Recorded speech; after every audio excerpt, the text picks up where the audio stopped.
ช่วงที่2เนี่ยวิทยากรทั้ง3ท่านนะครับคือท่านแรกเป็นมาจากปีที่แล้วก็มานะครับใครมาปีที่แล้วเนี่ยก็น่าจะจำได้อยู่นะครับปีที่แล้วพี่นัทนะครับดร.กนิกาธรรมภาวินิจวงศ์นะครับเป็นผู้อำนวยการวิจัยจากสถาบันวิจัยเศรษฐกิจป่วยอึ้งภากรนะครับแล้วก็ท่านต่อมาคุณพักเกษมธงชัยนะครับท่านอยู่องค์กรระหว่างประเทศเพื่อการอนุรักษ์ธรรมชาติและดร.เพชรมโนประวิทย์นะครับเป็นที่ปรึกษาสมาคมสัตววิทยาแห่งลอนดอนประเทศไทยนะครับทั้ง3ท่านเดี๋ยวจะให้ทั้ง3ท่าน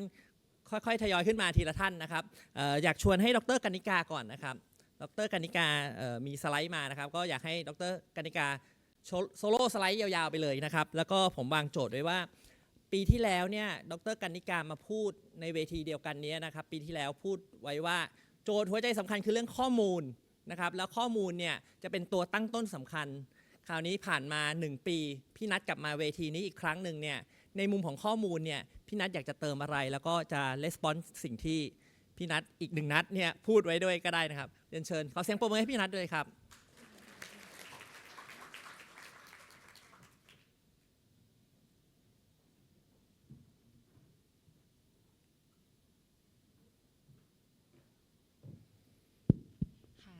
สวัสดีทุกท่านนะคะไม่แน่ใจได้ยินอยู่ครับโอเคได้ยินนะคะก็ชื่อกนิกาธรรมพานิชวงศ์นะคะก็มาจากสถาบันวิจัยเศรษฐกิจป่วยอึ้งภากรที่ธนาคารแห่งประเทศไทยนะคะก็วันนี้เรียกว่าเดี๋ยวมาแลกเปลี่ยนจากคือส่วนหนึ่งก็มาในหมวกที่ว่าได้ช่วยเก็บข้อมูลในส่วนของ adaptation finance tracker ด้วยนะคะแล้วก็ที่ผ่านมาก็มีทำวิจัยเกี่ยวกับเรื่องของผลกระทบของเรื่องของ climate change ที่มีต่อภาคส่วนต่างๆรวมไปถึงดูไปถึงเรื่องของการปรับตัวต่อเรื่องของการเปลี่ยนแปลงสภาพภูมิอากาศด้วยนะคะที่มาชวนคุยในวันนี้นะคะก็อยากจะขออนุญาตเริ่มจากการที่ฉายภาพให้เห็นก่อนว่าแบบเหมือนจูนให้ตรงกันก่อนเนาะว่าแบบจริงๆแล้วเราพูดถึงเรื่องของ climate change เนี่ยในบริบทของไทยเองก็ได้มีความพยายามในการที่จะ downscale ตัวข้อมูลด้าน climate เนี่ยลงมาที่ในความละเอียดที่มากขึ้นก็คือซูมมาที่ประเทศไทยเนี่ยเราก็พบว่าอย่างของงานของทางอายุคอที่ทำมาฉายภาพเรื่องของตัวการเปลี่ยนแปลงด้านอุณหภูมิเฉลี่ยของไทยนะคะก็พบว่าในหลากหลายแบบจำลองด้านอากาศเนี่ยมันชี้ไปในทิศทางที่ค่อนข้างสอดคล้องกันว่าประเทศไทยเองในอนาคตเรามีแนวโน้มที่จะเผชิญอุณหภูมิที่สูงขึ้นแน่ๆแต่คราวนี้สูงขึ้นมากน้อยแค่ไหนก็ทั้งนี้ทั้งนั้นก็ขึ้นอยู่กับ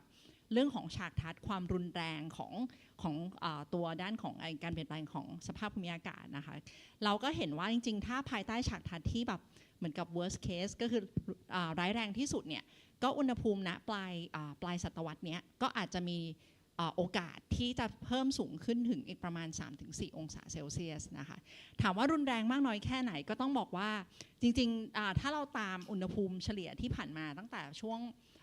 ปีประมาณ1970ยาวมาถึงช่วงนี้นะคะก็จริงๆอุณหภูมิมันถ้าอุณหภูมิเฉลี่ยเนี่ยก็มันขึ้นมาอยู่ที่ประมาณ 1.1 องศาของไทยนะคะเท่านั้นเองเรายังเจอเรื่องของสภาพอากาศที่รุนแรงเรื่องของตัวภัยพิบัติแล้วก็ตัวเอ็กซ์ตรีมต่างๆเนี่ยค่อนข้างเยอะแล้วก็บ่อยครั้งมากๆคราวนี้ถ้ามันขึ้นไปอีก2, 3, 4 องศาเซลเซียสจนถึงช่วงปลายศตวรรษไอตัวเรื่องของการคาดการณ์ตัวผลกระทบมันก็น่าจะรุนแรงและยกระดับขึ้นไปอีกนะคะคราวนี้นอกจากเรื่องของอุณหภูมิแล้วเนี่ยสิ่งหนึ่งที่เรากังวลไม่แพ้กันแล้วจริงๆแล้วมันอาจจะมีความแบบ correlate กันอยู่ด้วยก็คือเรื่องของ extreme weather events ก็คือไม่ว่าจะเป็นในรูปแบบของตัวภัยแล้งหรือว่าเรื่องของความเสี่ยงต่อเหตุการณ์ฝนตกหนักแล้วก็น้ำท่วมฉับพลันนะคะเราก็พบว่า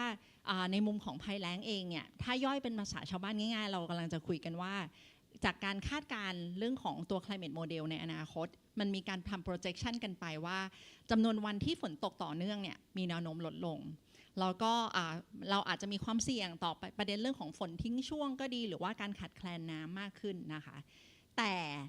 สิ่งที่มันเป็นข่าวร้ายก็คือว่ามันไม่ใช่เพียงแต่ว่าเราจะเจอความเสี่ยงต่อเรื่องของภัยแล้งเพียงอย่างเดียวในขณะเดียวกันในปีนั้นๆมันก็อาจจะมีโอกาสที่จะเจอเรื่องของเหตุการณ์ฝนตกหนักได้ด้วยเช่นเดียวกันนะคะซึ่งอันนี้มันก็เป็นข้อกังวลเพราะว่าเรื่องของการออกแบบเรื่องโครงสร้างพื้นฐานต่างๆในการที่จะรองรับภัยแล้งหรือน้ำท่วมเองเนี่ยถ้ามันเป็นภัยเดียวมันก็อาจจะแบบสามารถดีไซน์ตัวโครงสร้างพื้นฐานให้สามารถรองรับภัยนั้นๆได้ ได้ค่อนข้างอาจจะมีประสิทธิภาพมากกว่าแต่ถ้าเกิดมันต้องเจอทั้งแบบเหมือนเป็นคอมโบเลยเจอทั้งแรงทั้งท่วมเนี่ยมันก็อาจจะเป็นความท้าทายในการที่จะสำหรับผู้กำหนดนโยบายนะคะในการที่จะออกแบบรูปแบบในการปรับตัวก็ดีหรือว่าโครงสร้างพื้นฐานต่างๆก็ดีให้สามารถรองรับทั้ง2ภัยได้นะคะคราวนี้สิ่งที่มันกังวลคือว่าคือเราไม่ได้อยากจะให้มองเรื่อง climate change เป็น climate change per se แต่ว่า climate change มันจะก่อให้เกิดเป็นความเสี่ยงก็ต่อเมื่อเขาเริ่มที่จะสร้างผลกระทบในเชิงเศรษฐกิจและสังคมและสิ่งแวดล้อมด้วยนะคะคราวนี้วันนี้ก็เลยอยากจะชวนทุกท่านไปทัวร์ดูว่าแบบทำไมเรื่องของการปรับตัวมันถึงสำคัญมากๆเพราะว่าเราไม่สามารถอย่างที่ได้นำเรียนไปว่าถ้าเราไม่ทำอะไรเลยในหลายๆครั้งเวลาเราทำ study เรื่องของตัวผลกระทบของ climate change ที่มีต่อภาคเศรษฐกิจหรือสังคมเนี่ยเราก็จะเห็นเส้นที่เรียกว่าเส้นหนึ่งที่เรียกว่าเป็นเหมือนเป็น business as usual ใช่ไหมคะก็คือแบบปล่อยให้สถานการณ์มันเป็นไปแบบนั้นโดยที่เราไม่ได้ take proactive action ในการที่จะ adapt หรือว่าลดความเสี่ยงนั้นๆนะคะแล้วเราก็จะเห็นว่าไอ้ตัวเลขความเสียหายที่มันจะวิ่งไปมันก็จะค่อนข้างสูงนะคะข้อดีของการปรับตัวก็คือพยายามอยากจะลดเรื่องของตัว risk หรือว่าตัวความผลกระทบในเชิงทั้งเศรษฐกิจและสังคมและสิ่งแวดล้อมให้มันลงมาเมื่อเทียบกับกรณีที่เราไม่ดำเนินการในการที่จะปรับตัวใดๆนะคะแต่สิ่งสำคัญก็คือจากที่เคยทำวิจัยด้านนี้มา10 ปีคิดว่าสิ่งหนึ่งที่เวลาเราลงไปคุยกับภาคส่วน stakeholder ต่างๆการคุยเรื่อง adaptation มันยากกว่า mitigation มากๆเลยนะคะเพราะว่าข้อแรกที่ชอบเจอคำถามคลาสสิกคือว่าเราจะเชื่อได้ยังไงคะอาจารย์ว่าแบบ climate มันจะเปลี่ยนอย่างที่อาจารย์บอกใช่ไหมคะซึ่งอันนี้เราตอบไม่ได้แน่ๆนะคะอันที่2คือ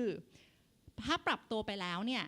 คือมันแน่นอนมันการปรับตัวมันหมายถึงเรื่องของการปรับรูปแบบการดำเนินชีวิตการประกอบอาชีพต่างๆใช่ไหมคะแล้วรวมไปถึงการสร้าง infrastructure ด้วย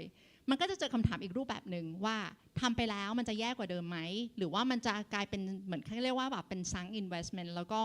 เป็นการลงทุนที่ไม่ก่อประโยชน์หรือเปล่านะคะเพราะฉะนั้นอันนึงที่ชอบมากๆตอนที่ไปศึกษาเรื่องของแนวทางการทำ adaptation นะคะก็คือการทำ adaptation ถ้ามองใน school of thought แบบหนึ่งเขาก็จะมองกันว่ามันเป็น investment under uncertainty ชื่อก็บอกเลยค่ะว่าแบบมันมี uncertainty สูงมากเพราะฉะนั้นการที่เราตัดสินใจในการลงทุนในการทำ adaptation เนี่ยมันจะต้อง robust กับทั้งว่าถ้าอากาศไม่เปลี่ยนตามไอ้ climate scenario ก็ดีไปนะคะแต่ว่าถ้ามันเปลี่ยนตามนั้นจริงๆเนี่ยไอตัวสิ่งที่รูปแบบที่เราปรับเปลี่ยนการดำเนินชีวิตหรือ infrastructure มันต้อง resilient เพียงพอที่จะรองรับตัวภัยพิบัติเหล่านั้นใช่ไหมคะอันที่2คือสิ่งหนึ่งที่อยากจะทำก็คือเราอยากจะพยายาม convince เขาว่าถ้าพี่เปลี่ยนแล้วเนี่ยไอตัว adaptation action นั้นๆมันทำให้พี่ดีขึ้นหรือว่ามีเงินในกระเป๋าพี่เพิ่มขึ้นตั้งแต่ในปัจจุบันนั่นแปลว่ามันจะไม่มีคำว่า regret option ที่บอกว่าแบบทำไปแล้วฉันรู้สึก regret จังเลยตอนนั้นไม่น่าลงไปเลยอะไรเงี้ยอันนี้คือเป็นคอนเซปต์ที่ตอนที่ลงไปทำเรื่องของ community based adaptation พยายามจะเอาแนวคิดแบบเนี้ยลงไปชวนเขาคุยแล้วที่สำคัญ adaptation มันต้องมาจากคนที่ได้รับผลกระทบนั้นๆเขาต้องมีส่วนในการได้รับในการที่จะออกแบบและมีเซในการที่จะดีไซน์เรื่องของ adaptation อันนี้ก็คือเป็นแบบกรอบแนวคิดกว้างๆนะคะที่ตอนที่ทำเรื่องนี้เราก็อยากจะชวนเขาคิดว่าแบบมันไม่ใช่เป็นการที่มีนักวิชาการใครก็ไม่รู้แบบเดินเข้าไปในชุมชนแล้วก็ไปบอกเขาว่าพี่เปลี่ยนเถอะเป็นแบบนี้แต่ว่ามันควรที่จะเป็นเหมือนกับกระบวนการที่เอาเรื่องของสื่อสารเรื่อง climate scenario โน่นนี่นั่นลงไปคุยกับเขาแล้วสุดท้ายชวนเขา develop ตัว climate strategy adaptation strategy ร่วมกันนะคะก็อันนั้นก็คือเป็นส่วนหนึ่งแต่ว่าในมุมนักวิชาการคิดว่าที่เราเข้าไปเติมเต็มได้อะค่ะมันก็คือทำให้เขาเห็น cost benefit ของการที่จะปรับตัวแล้วก็ไม่ปรับตัวให้เขาเห็นว่าถ้าไม่ทำอะไรเลยอันนี้คือตัว pathway ที่พี่น่าจะเดินไปแต่ว่าถ้าพี่ทำแล้วแต่ละ option มันให้ cost และมี benefit เกิดขึ้นเท่าไหร่นะคะก็อันนี้ก็คือเป็นแนวคิดที่พยายามลงไปทำมาในหลายๆปีที่ผ่านมานะคะคราวนี้ในมุมของวันนี้อยากจะลองฉายภาพว่าถ้าในมุมเศรษฐกิจเนี่ยถ้ายกบางเซกเตอร์ที่ค่อนข้างมีความ expose กับเรื่องของอากาศมากๆก็คือเป็นเซกเตอร์เกษตรนะคะเราก็จะเห็นว่ามันมีงานศึกษาของไทยเองเนี่ยที่ลงไปศึกษาตัวผลกระทบของตัว climate risk ที่มีต่อตัวผลผลิตต่อไร่ของพืช เป็นที่เป็นพืชหลักของภาคเกษตรของไทยนะคะก็เราจะเห็นว่าไม่ว่าจะเป็นข้าวอ้อยมันสำปะหลังยางพาราเนี่ยตัวยิวหรือว่าผลผลิตต่อไร่มันมีแนวโน้มลดลงแล้วก็ถ้าเป็นภายใต้ RCP 8.5 ซึ่งก็คือเป็นภายใต้ฉากทัศน์ที่อากาศเปลี่ยนแปลงแบบรุนแรงเนี่ยยิวก็จะหดตัวมากขึ้นไปอีกนะคะคราวนี้อันนึงที่เราจะเห็นว่าในบางพืชเนี่ยมันจะมีบางพืชที่มีความพิเศษที่บอกว่า RCP 8.5 มันอาจจะดีขึ้นถามว่าเป็นเพราะอะไรก็เพราะว่าพืชแต่ละชนิดมีความต้องการน้ำมีความต้องการเรื่องของอุณหภูมิอะไรต่างๆไม่เหมือนกันมันก็จะมีบางพืชที่อาจจะบางท่านอาจจะเมื่อกี้เพิ่งบอกว่า 8.5 น่าจะรุนแรงยิวน่าจะลดเยอะก็จะเห็นบางพืชว่าเขาอาจจะชอบในกรณีที่น้ำฝนเยอะขึ้นหรืออะไรพวกนี้บ้างก็ได้นะคะก็อันนี้ก็คือเป็นภาพที่อยากจะชวนคุยก่อนว่าแบบหนึ่งถ้าดูไปที่บางเซกเตอร์ที่มีความ expose ต่อ climate เยอะๆเนี่ยเขาน่าจะมีความผลกระทบในเชิงเรื่องของผลกระทบต่อ yield ใช่ไหมคะแต่ว่านอกจากนั้นแล้วเนี่ยสิ่งหนึ่งที่น่าสังเกตก็คือว่าแล้วในเชิง adaptive capacity ล่ะแต่ละพื้นที่ได้มีความพร้อมในการรับมือกับความเสี่ยงเหล่านี้เท่ากันไหมใช่ไหมคะเราก็จะพบว่าในงานของประเทศไทยเช่นเดียวกันนะคะเราก็พบว่ามีการ quantify ออกมาว่าผลกระทบในเชิงพื้นที่เนี่ยในพื้นที่ในเขตชลประทานกับนอกเขตชลประทานก็ได้รับผลกระทบที่แตกต่างกันนะคะเราก็จะเห็นชัดว่าในพื้นที่ในเขตชลประทานเนี่ยเขาอาจจะมีบัฟเฟอร์ในการที่จะเรื่องของบริหารจัดการน้ำเพื่อที่จะเพาะปลูกได้ efficient กว่ากับคนที่อยู่ในพื้นที่ที่เป็นนาน้ำฝนที่พึ่งพาเรื่องของฝน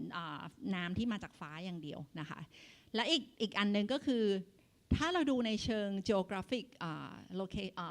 ตัวผลกระทบในเชิง geographic distribution นะคะก็จะเห็นว่าบางจังหวัดก็อาจจะมีความสุ่มเสี่ยงหรือว่าได้รับผลกระทบต่อภาคเกษตรเยอะกว่าจังหวัดอื่นๆอันนี้ก็คือเป็น evidence ที่แบบในบ้านเราเริ่มเห็นevidence ในมุมของผลกระทบของ climate ที่มีต่อเศรษฐกิจเนี่ยในภาคเกษตรเยอะหน่อยแต่เซกเตอร์อื่นนี่เบาบางมากๆนะคะก็อันนี้ก็อาจจะเป็นหนึ่งใน policy gap ที่คิดว่าหนึ่งใน gap ที่คิดว่าน่าจะต้องเร่งยกระดับสำหรับบ้านเรานะคะเพราะว่าเวลาพูดถึง adaptation เนี่ยเราไม่ได้จะหวังแค่ประเทศไทยปรับตัวแต่ภาคเกษตรอย่างเดียวแต่มันยังมีในเซกเตอร์อื่นๆที่น่าจะต้องยกระดับในเรื่องของการทำเรื่องของตัว quantify เรื่อง economic impact พวกนี้เช่นเดียวกันถามว่าทำไมต้อง quantify เป็นตัวเลขนะคะก็อย่าลืมว่าของบ้านเราเนี่ยเวลาที่จะคือในมุมของ policy maker เขามี108,009 เรื่องที่เขาต้องทำใช่ไหมคะแล้วเราอยากจะเห็นให้ชูประเด็นให้เขาเห็นว่าแบบเรื่องนี้สำคัญมากๆในเชิงเศรษฐกิจแล้วถ้าไม่ทำอะไรเลยมันจะเกิดอะไรขึ้นไอการมีตัวเลขเหล่านี้อาจจะช่วยเป็นตัวช่วยในการที่จะช่วย convince ทั้งในมุมของ policy maker เองแล้วก็ในมุมของคนที่เขาต้องปรับตัวนะคะว่าถ้าเขาไม่ปรับตัวแล้วจะเกิดอะไรนะคะคราวนี้จากเรื่องภาคเศรษฐกิจจริงๆเมื่อกี้อย่างที่เมื่อกี้ได้ทิ้งท้ายเอาไว้นะคะว่ามันไม่ได้หยุดแค่ภาคเกษตรในภาคอุตสาหกรรมภาคท่องเที่ยวก็ควรที่จะมีการทำ study อะไรพวกนี้ออกมาเหมือนกันแล้วก็เคยในอดีตเคยทำงานชิ้นหนึ่งที่ทำเกี่ยวกับเรื่องของการปรับตัวในภาคท่องเที่ยวนะคะอันนี้เราก็ลงไปทำstudy ในพื้นที่เชียงรายแล้วก็มีทำที่เพชรบุรีและระยองเนี่ยเราก็พบว่าอย่างของเชียงรายซึ่งหลายท่านเราก็จะทราบกันดีว่าเวลาไปภาคเหนือเนี่ยเราก็นิยมที่จะไปเที่ยวเวลาช่วงที่อุณหภูมิมันหนาวเย็นใช่ไหมคะมันก็มีการทำ projection ขึ้นมาอีกว่าแบบในการทำไอตัว climate scenario เนี่ยอุณหภูมิในภาคเหนือก็มีแนวโน้มที่จะอุ่นขึ้นแล้วก็ช่วงเวลาที่อากาศหนาวเย็นก็จะสั้นลงคราวนี้มันก็เกิดปัญหาใหญ่ว่าแล้วในมุมของผู้ประกอบการท่องเที่ยวที่เขาต้อง make money ในช่วง high season ในช่วงเวลาสั้นๆของแต่ละปีอะค่ะเขาจะทำอย่างไรอันนี้ก็คือเป็นอีกโจทย์ความท้าทายหนึ่งในมุมของด้าน adaptation ที่มีในมุมของภาคท่องเที่ยวแล้วของที่ระยองกับที่เพชรบุรีที่แหลมพักเบี้ยค่ะอันนี้มันก็จะเป็นโจทย์อีกเรื่องหนึ่งมันจะเป็นเรื่องของลมมรสุมเรื่องพายุแปรปรวนเรื่องอะไรพวกนี้ทำให้หลายๆกิจกรรมทางด้านการท่องเที่ยวที่ต้องเอาเรือออกเพื่อจะไปดูวาฬหรืออะไรพวกเนี้ยมันทำไม่ได้แล้วทำอย่างนี้ถ้าเป็นแบบนี้แล้วเขาจะสามารถออกแบบกิจกรรมการท่องเที่ยวได้อย่างไรซึ่งอันนี้ก็จะเป็นอีกปัญหาหนึ่งที่แล้วในแต่ละเซกเตอร์ที่เราชวนคุยกันไปเนี่ยเขาก็จะมี unique climate threat ที่มันเป็นspecific กับเซกเตอร์นั้นๆนะคะแล้วก็ adaptation measure ที่เขาต้องทำก็แตกต่างกันออกไปนะคะ คราวนี้พามาดูภาคผลกระทบต่อกลุ่มเปราะบางกันนิดนึงนะคะว่างาน study ที่เคยทำให้กับ UNICEF นะคะก็คือเราก็พบว่าในมุมของเด็กและเยาวชนเองเขาก็มีความสุ่มเสี่ยงในการได้รับผลกระทบจาก climate change ในสัดส่วนที่อาจจะแบบ proportionate แล้วอาจจะมากกว่ากลุ่มผู้ใหญ่ในบางด้านนะคะแล้วก็พบว่าทั้งเรื่องของน้ำท่วมภัยแล้งอุณหภูมิสูงเนี่ยโดยเฉพาะน้ำท่วมเนี่ยเด็กและเยาวชนในประเทศกำลังพัฒนาโดยเฉพาะอย่างแถวอินเดียแล้วก็ในรวมถึงไทยด้วยนะคะเขาก็พบว่าแบบเวลาเกิดน้ำท่วมทีโรงเรียนปิดหรือโรงเรียนอาจจะได้รับผลกระทบเด็กไม่สามารถไปโรงเรียนได้การศึกษาการเข้าถึงหรือว่าการได้รับการศึกษาได้รับต้องชะงักลงนะคะหรือแม้แต่เรื่องของความยากลำบากในการเข้าถึงอาหารแล้วก็บริการทางการแพทย์นะคะภัยแล้งก็เช่นเดียวกันอันนี้ก็จะพบกระทบเรื่องของตัว malnutrition ก็คือเรื่องของภาวะทุพพโภชนาการนะคะแล้วก็รวมไปถึงการขาดแคลนน้ำสะอาดสำหรับเด็กด้วยนะคะแล้วก็สำหรับความร้อนก็มีประเด็นเรื่องของการเจ็บป่วยแล้วก็การเสียชีวิตของเด็กจากคลื่นความร้อนนะคะเพราะฉะนั้นตรงในมุมของเด็กเองก็มีข้อคอนเซิร์นอยู่นะคะว่าแบบเด็กไทยเองก็มีความเปราะบางค่อนข้างมากต่อเรื่องของผลกระทบจาก climate change ผู้สูงอายุก็เช่นเดียวกันค่ะอันนี้เราเคยลงไปทำ study ในพื้นที่กรุงเทพแล้วก็ที่นครราชสีมานะคะเราก็พบว่าสิ่งหนึ่งที่ของในกรุงเทพเนี่ยและโคราชที่เจอคล้ายๆกันก็คือในอนาคตถ้าอุณหภูมิมีแนวโน้มจะสูงขึ้นเนี่ยกลุ่มผู้สูงอายุที่เขาน่าจะมีความปัญหาด้านสุขภาพเป็นทุนเดิมอยู่แล้วเนี่ยอันเนี้ยเขาก็จะมีความเสี่ยงสูงขึ้นจากการที่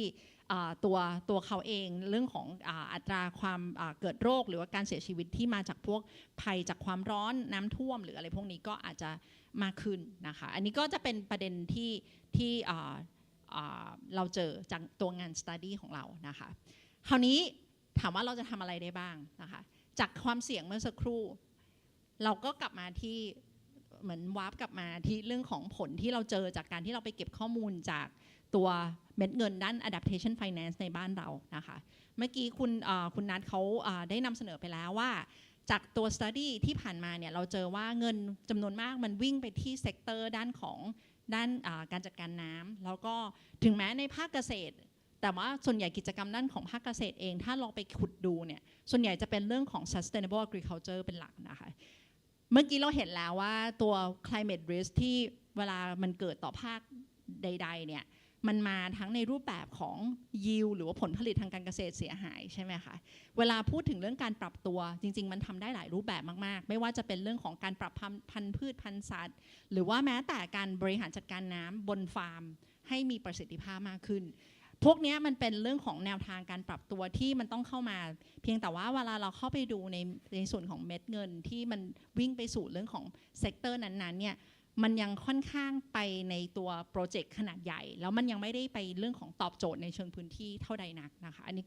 ก็จะเป็นอีกประเด็นหนึ่งเพราะฉะนั้นถ้าถามว่าสรุปเรื่องของ policy gap ของบ้านเรานะคะก็คิดว่าคีย์สำคัญที่อยากจะฝากไว้มี2เรื่องค่ะเรื่องแรกก็คือเมื่อกี้เราเห็นแล้วว่า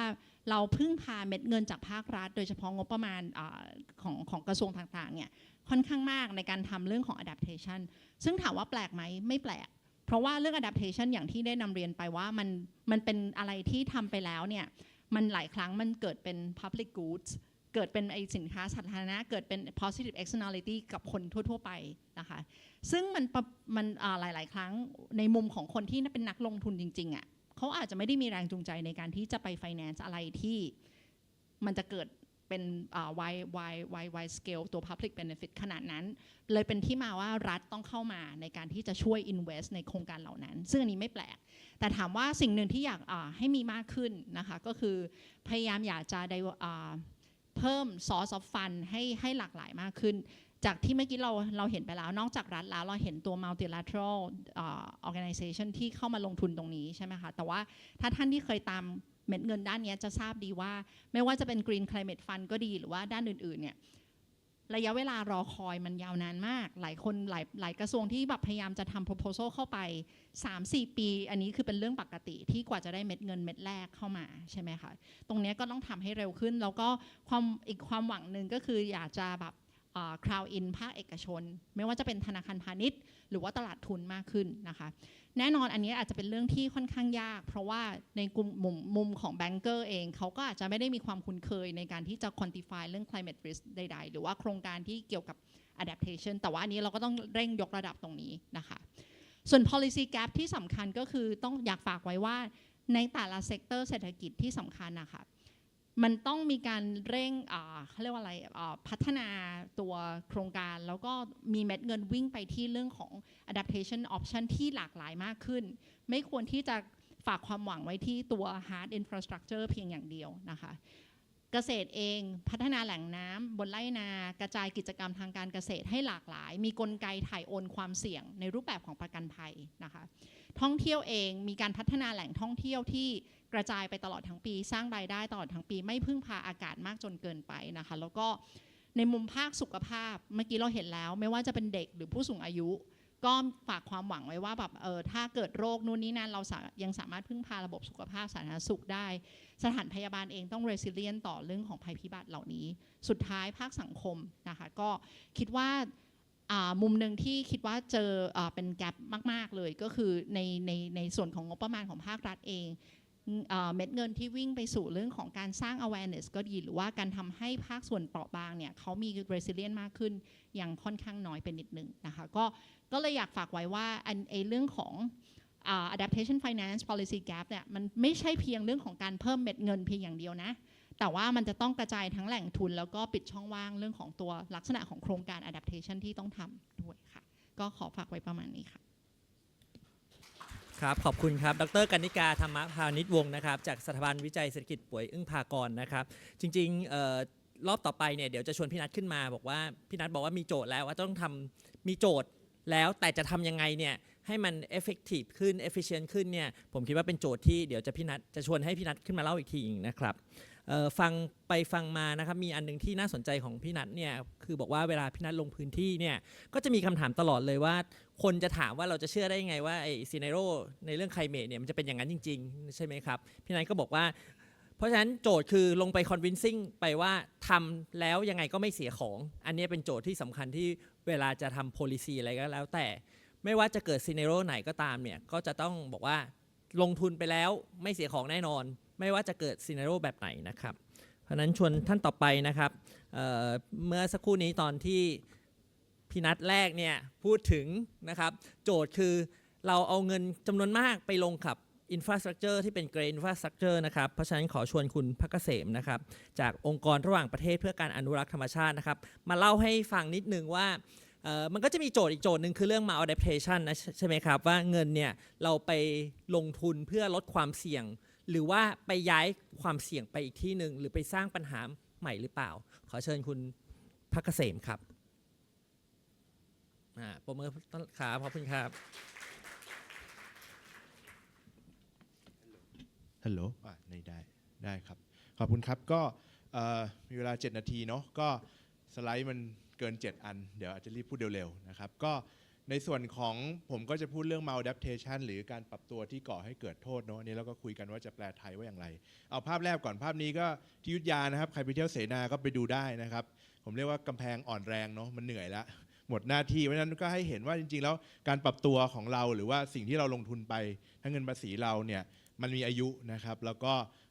การที่มันหมดอายุไปเนี่ยมันส่งผลอะไรกับเราด้วยบ้างหรือว่าในระหว่างที่ทำมันเกิดอะไรบ้างนะครับ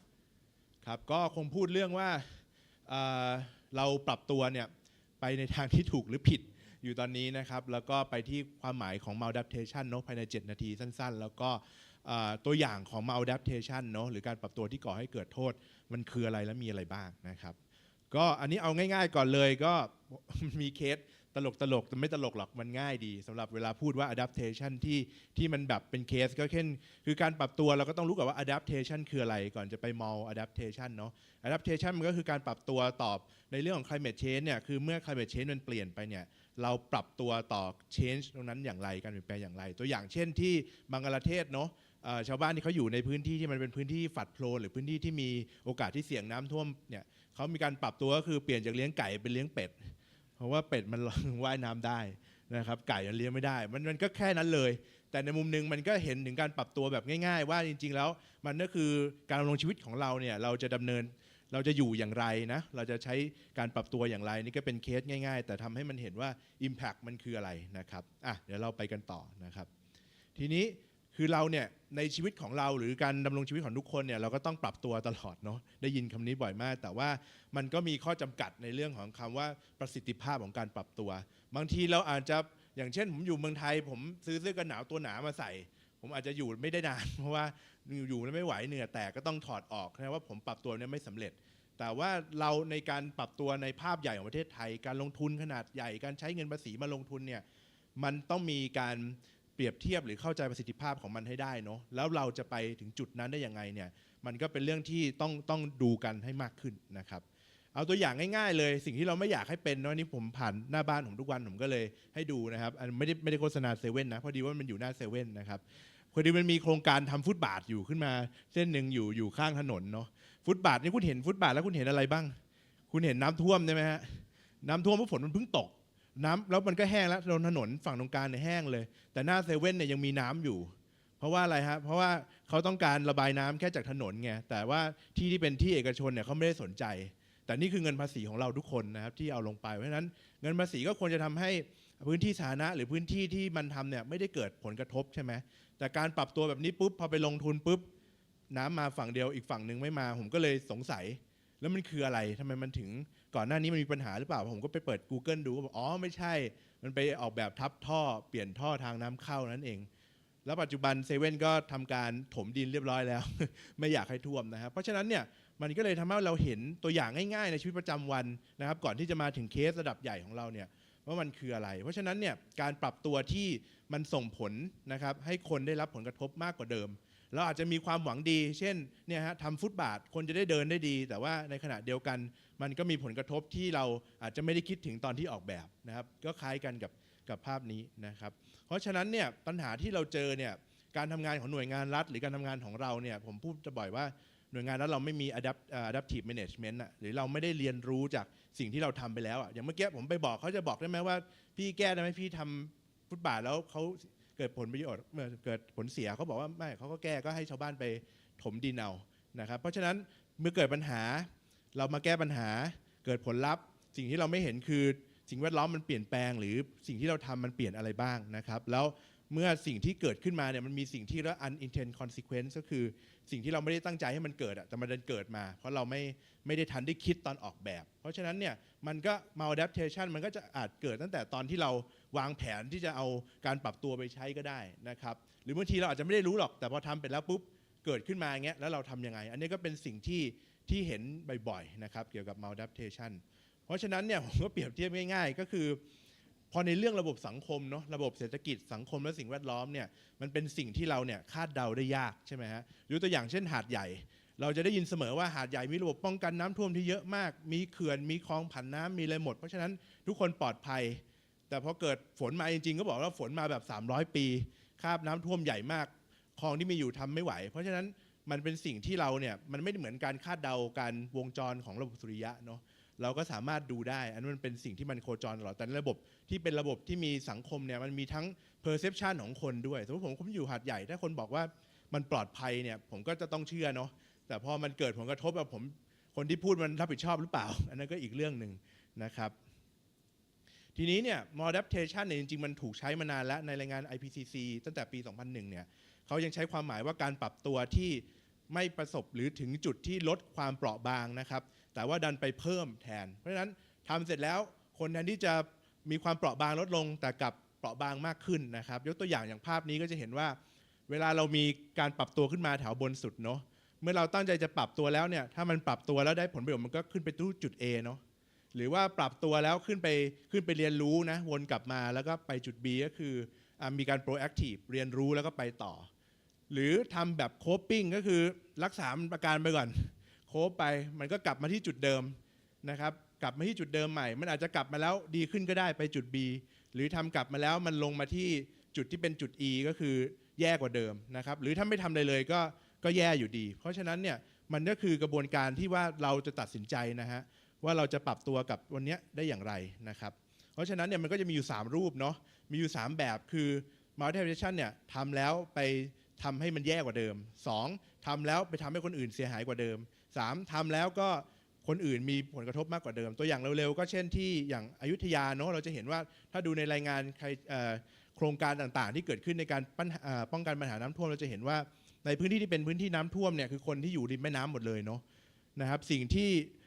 รัฐต้องการจะทำเนี่ยก็คือต้องการที่จะสร้างคลองใหม่เขาบอกตัวใหม่ผมจะสร้างคลองให้ใหม่เลยคุณจะได้ไม่ต้องท่วมผมจะเอาน้ำจากแม่น้ำเนี่ยลงไปที่คลองนึงระบายมันเร็วๆถามว่าทำแล้วคุณคิดว่าผลลัพธ์คืออะไรสิ่งแวดล้อมเสียอะไรนะครับระบบน้ำเสียอะไรแล้วก็อีกอย่างหนึ่งก็คือสิ่งที่คุณไม่คิดว่ามันจะเกิดขึ้นอะไรมันจะเกิดขึ้นบ้างอันเนี้ยเราไม่ได้ยินนะครับถ้าเราไปดูตามความสูงก็จะเห็นว่าชุมชนที่เขาอยู่ตามริมแม่น้ำนะฮะจากภาพเนี่ยก็จะเห็นว่าเขาอยู่โดยมีคันกั้นน้ำอยู่เพราะฉะนั้นเนี่ยปัญหาต้นเหตุจริงๆอ่ะมันต้องทำเข้าใจก่อนว่าจริงๆแล้วปัญหาที่เขาท่วมมากกว่าเดิมเป็นเพราะคันกั้นน้ำหรือเปล่าหรือเป็นเพราะว่าน้ำมันเยอะมากนะฮะจนสุดท้ายต้องสร้างคลองใหม่แต่ว่าเราก็ลงทุนไปแล้วนะหลายพันล้านนะครับกับโครงการนี้ก็เดี๋ยวรอดูกันว่ามันจะได้ผลกระทบคนที่อยู่ในพื้นที่เราก็ดูข่าวกันนะครับว่าคนอยุธยาเขาจะมีข่าวอะไรอันนี้อีกทีนึงอีกที่ก็เป็นวิธีชิฟเนาะก็คือพื้นที่แต่เดิมเนี่ยต้องการจะป้องกันฝั่งหนึ่งก็เลยไปสร้างคันกั้นน้ำให้แต่อีกฝั่งหนึ่งน้ำท่วมกว่าเดิมนะครับก็จะเป็นลักษณะเหมือนชิฟติ้งเนาะก็จะเป็นเหมือนอันนี้ก็จะเป็นที่สุโขทัยเนาะก็คือแต่เดิมไปสร้างให้มันเกิดความ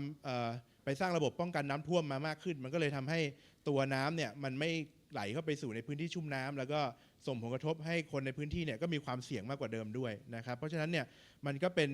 ทั้งสร้างให้เปราะบางกว่าเดิมแล้วก็ส่งความเปราะบางให้คนอื่นด้วยนะครับแล้วอันนี้ก็จะเห็นภาพอย่างปีที่แล้วเนี่ยมันก็คือกำแพงแตกเพราะว่าเนี่ยเวลาเราเชื่อมั่นว่าโครงการเราทำได้จริงๆมันมีสิ่งที่เราคาดไม่ถึงอยู่และบวกกับเรื่องของ climate change ก็ดีความถี่ความรุนแรงการเปลี่ยนแปลงของพื้นที่เนี่ยก็ทำให้บริเวณตรงนี้มันเกิดนะฮะระบบมันโอเวอร์โหลดแต่สุดท้ายถ้าเราไปฟังสิ่งที่หน่วยงานรัฐในการจัดการน้ำพูดก็จะบอกว่าอ๋อเป็นเพราะว่าน้ำมันมาเยอะกว่าเดิมทำไงก็สร้างให้สูงกว่าเดิมนะเพราะฉะนั้นมันก็คือการยิ่งก่อให้เกิดการความเสี่ยงขึ้นไปเรื่อยๆคือคุณยังมีความเสี่ยงอยู่นะมันก็จะเป็นตามสิ่งที่เขาเรียกว่า Levy Effect เนาะหรือว่า Safe Development Paradox หรือความย้อนแย้งของการพัฒนาหรือความปลอดภัยของเราเนี่ยคือแต่ก่อนเนี่ยคนเนี่ยอยู่กับริมแม่น้ำได้เพราะว่ามันยังมีการเรียนรู้ปรับตัวเนาะแต่พอเราบอกว่าเราจะมีโครงสร้างมาป้องกันให้เราเนี่ยสิ่งที่เราคือเราไม่รู้ว่าจริงเราก็ยังเสี่ยงอยู่แต่แค่เราแค่คิดว่ามันปลอดภัยแต่จริงๆแล้วความรุนแรงมันอาจจะเกิดขึ้นในอนาคตก็ได้เช่นอย่างที่โรมนะครับเวลาพอมีกำแพงขึ้นมาแล้วเนี่ยเขาพบว่าความรุนแรงมันแรงขึ้นแต่ว่ามันเกิดน้อยลงนะครับหรือเราจะเอาแบบว่าadaptive คือเราเรียนรู้ว่ามันมีความเสี่ยงอยู่แต่เราปรับตัวกับมันต่อไปได้นะครับเพราะฉะนั้นเนี่ยมันก็ตรงกับสิ่งที่เรามองว่าประเทศไทยในปัจจุบันนะครับในเรื่องตรงนี้เราพบว่าประเทศของเราเนี่ยมีคนอยู่ในพื้นที่ที่เป็นพื้นที่เสี่ยงหรือพื้นที่ฝัดโพลนเนี่ยหรือฝัดเพลนเนี่ยมันเยอะมากนะครับแล้วก็มีแนวโน้มที่จะขึ้นด้วยเพราะว่าการลงทุนของเราอัตราความเสี่ยงของเราเนี่ยเรายังคงสนับสนุนให้คนอยู่ในพื้นที่นั้นด้วยและเราก็คิดว่าเราจะช่วยเขาได้โดยการเอาโครงสร้างขนาดใหญ่หรือ Green Infrastructure เนี่ยไปใส่ให้เขา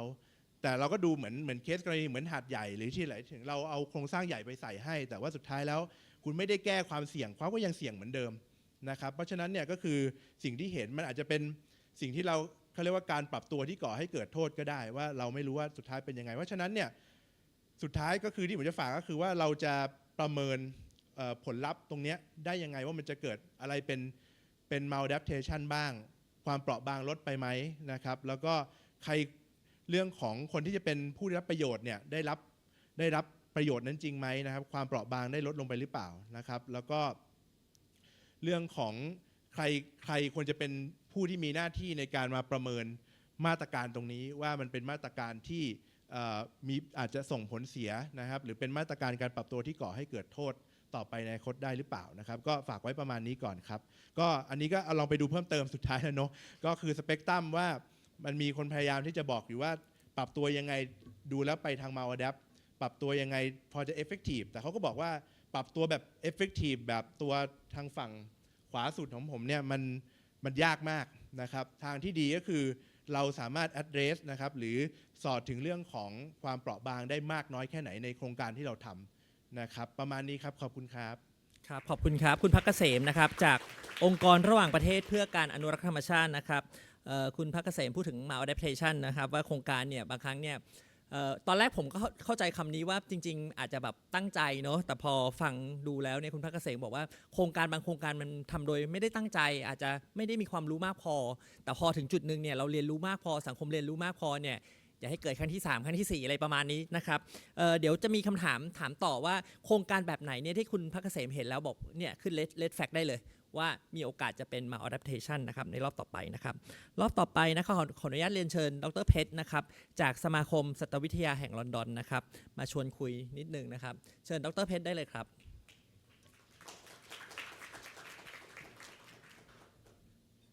สวัสดีครับก็ขอบคุณทาง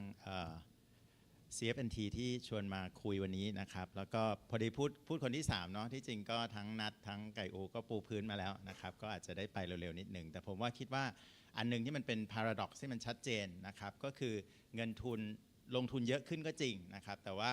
ผมคิดว่าเราจะเห็นเลยว่า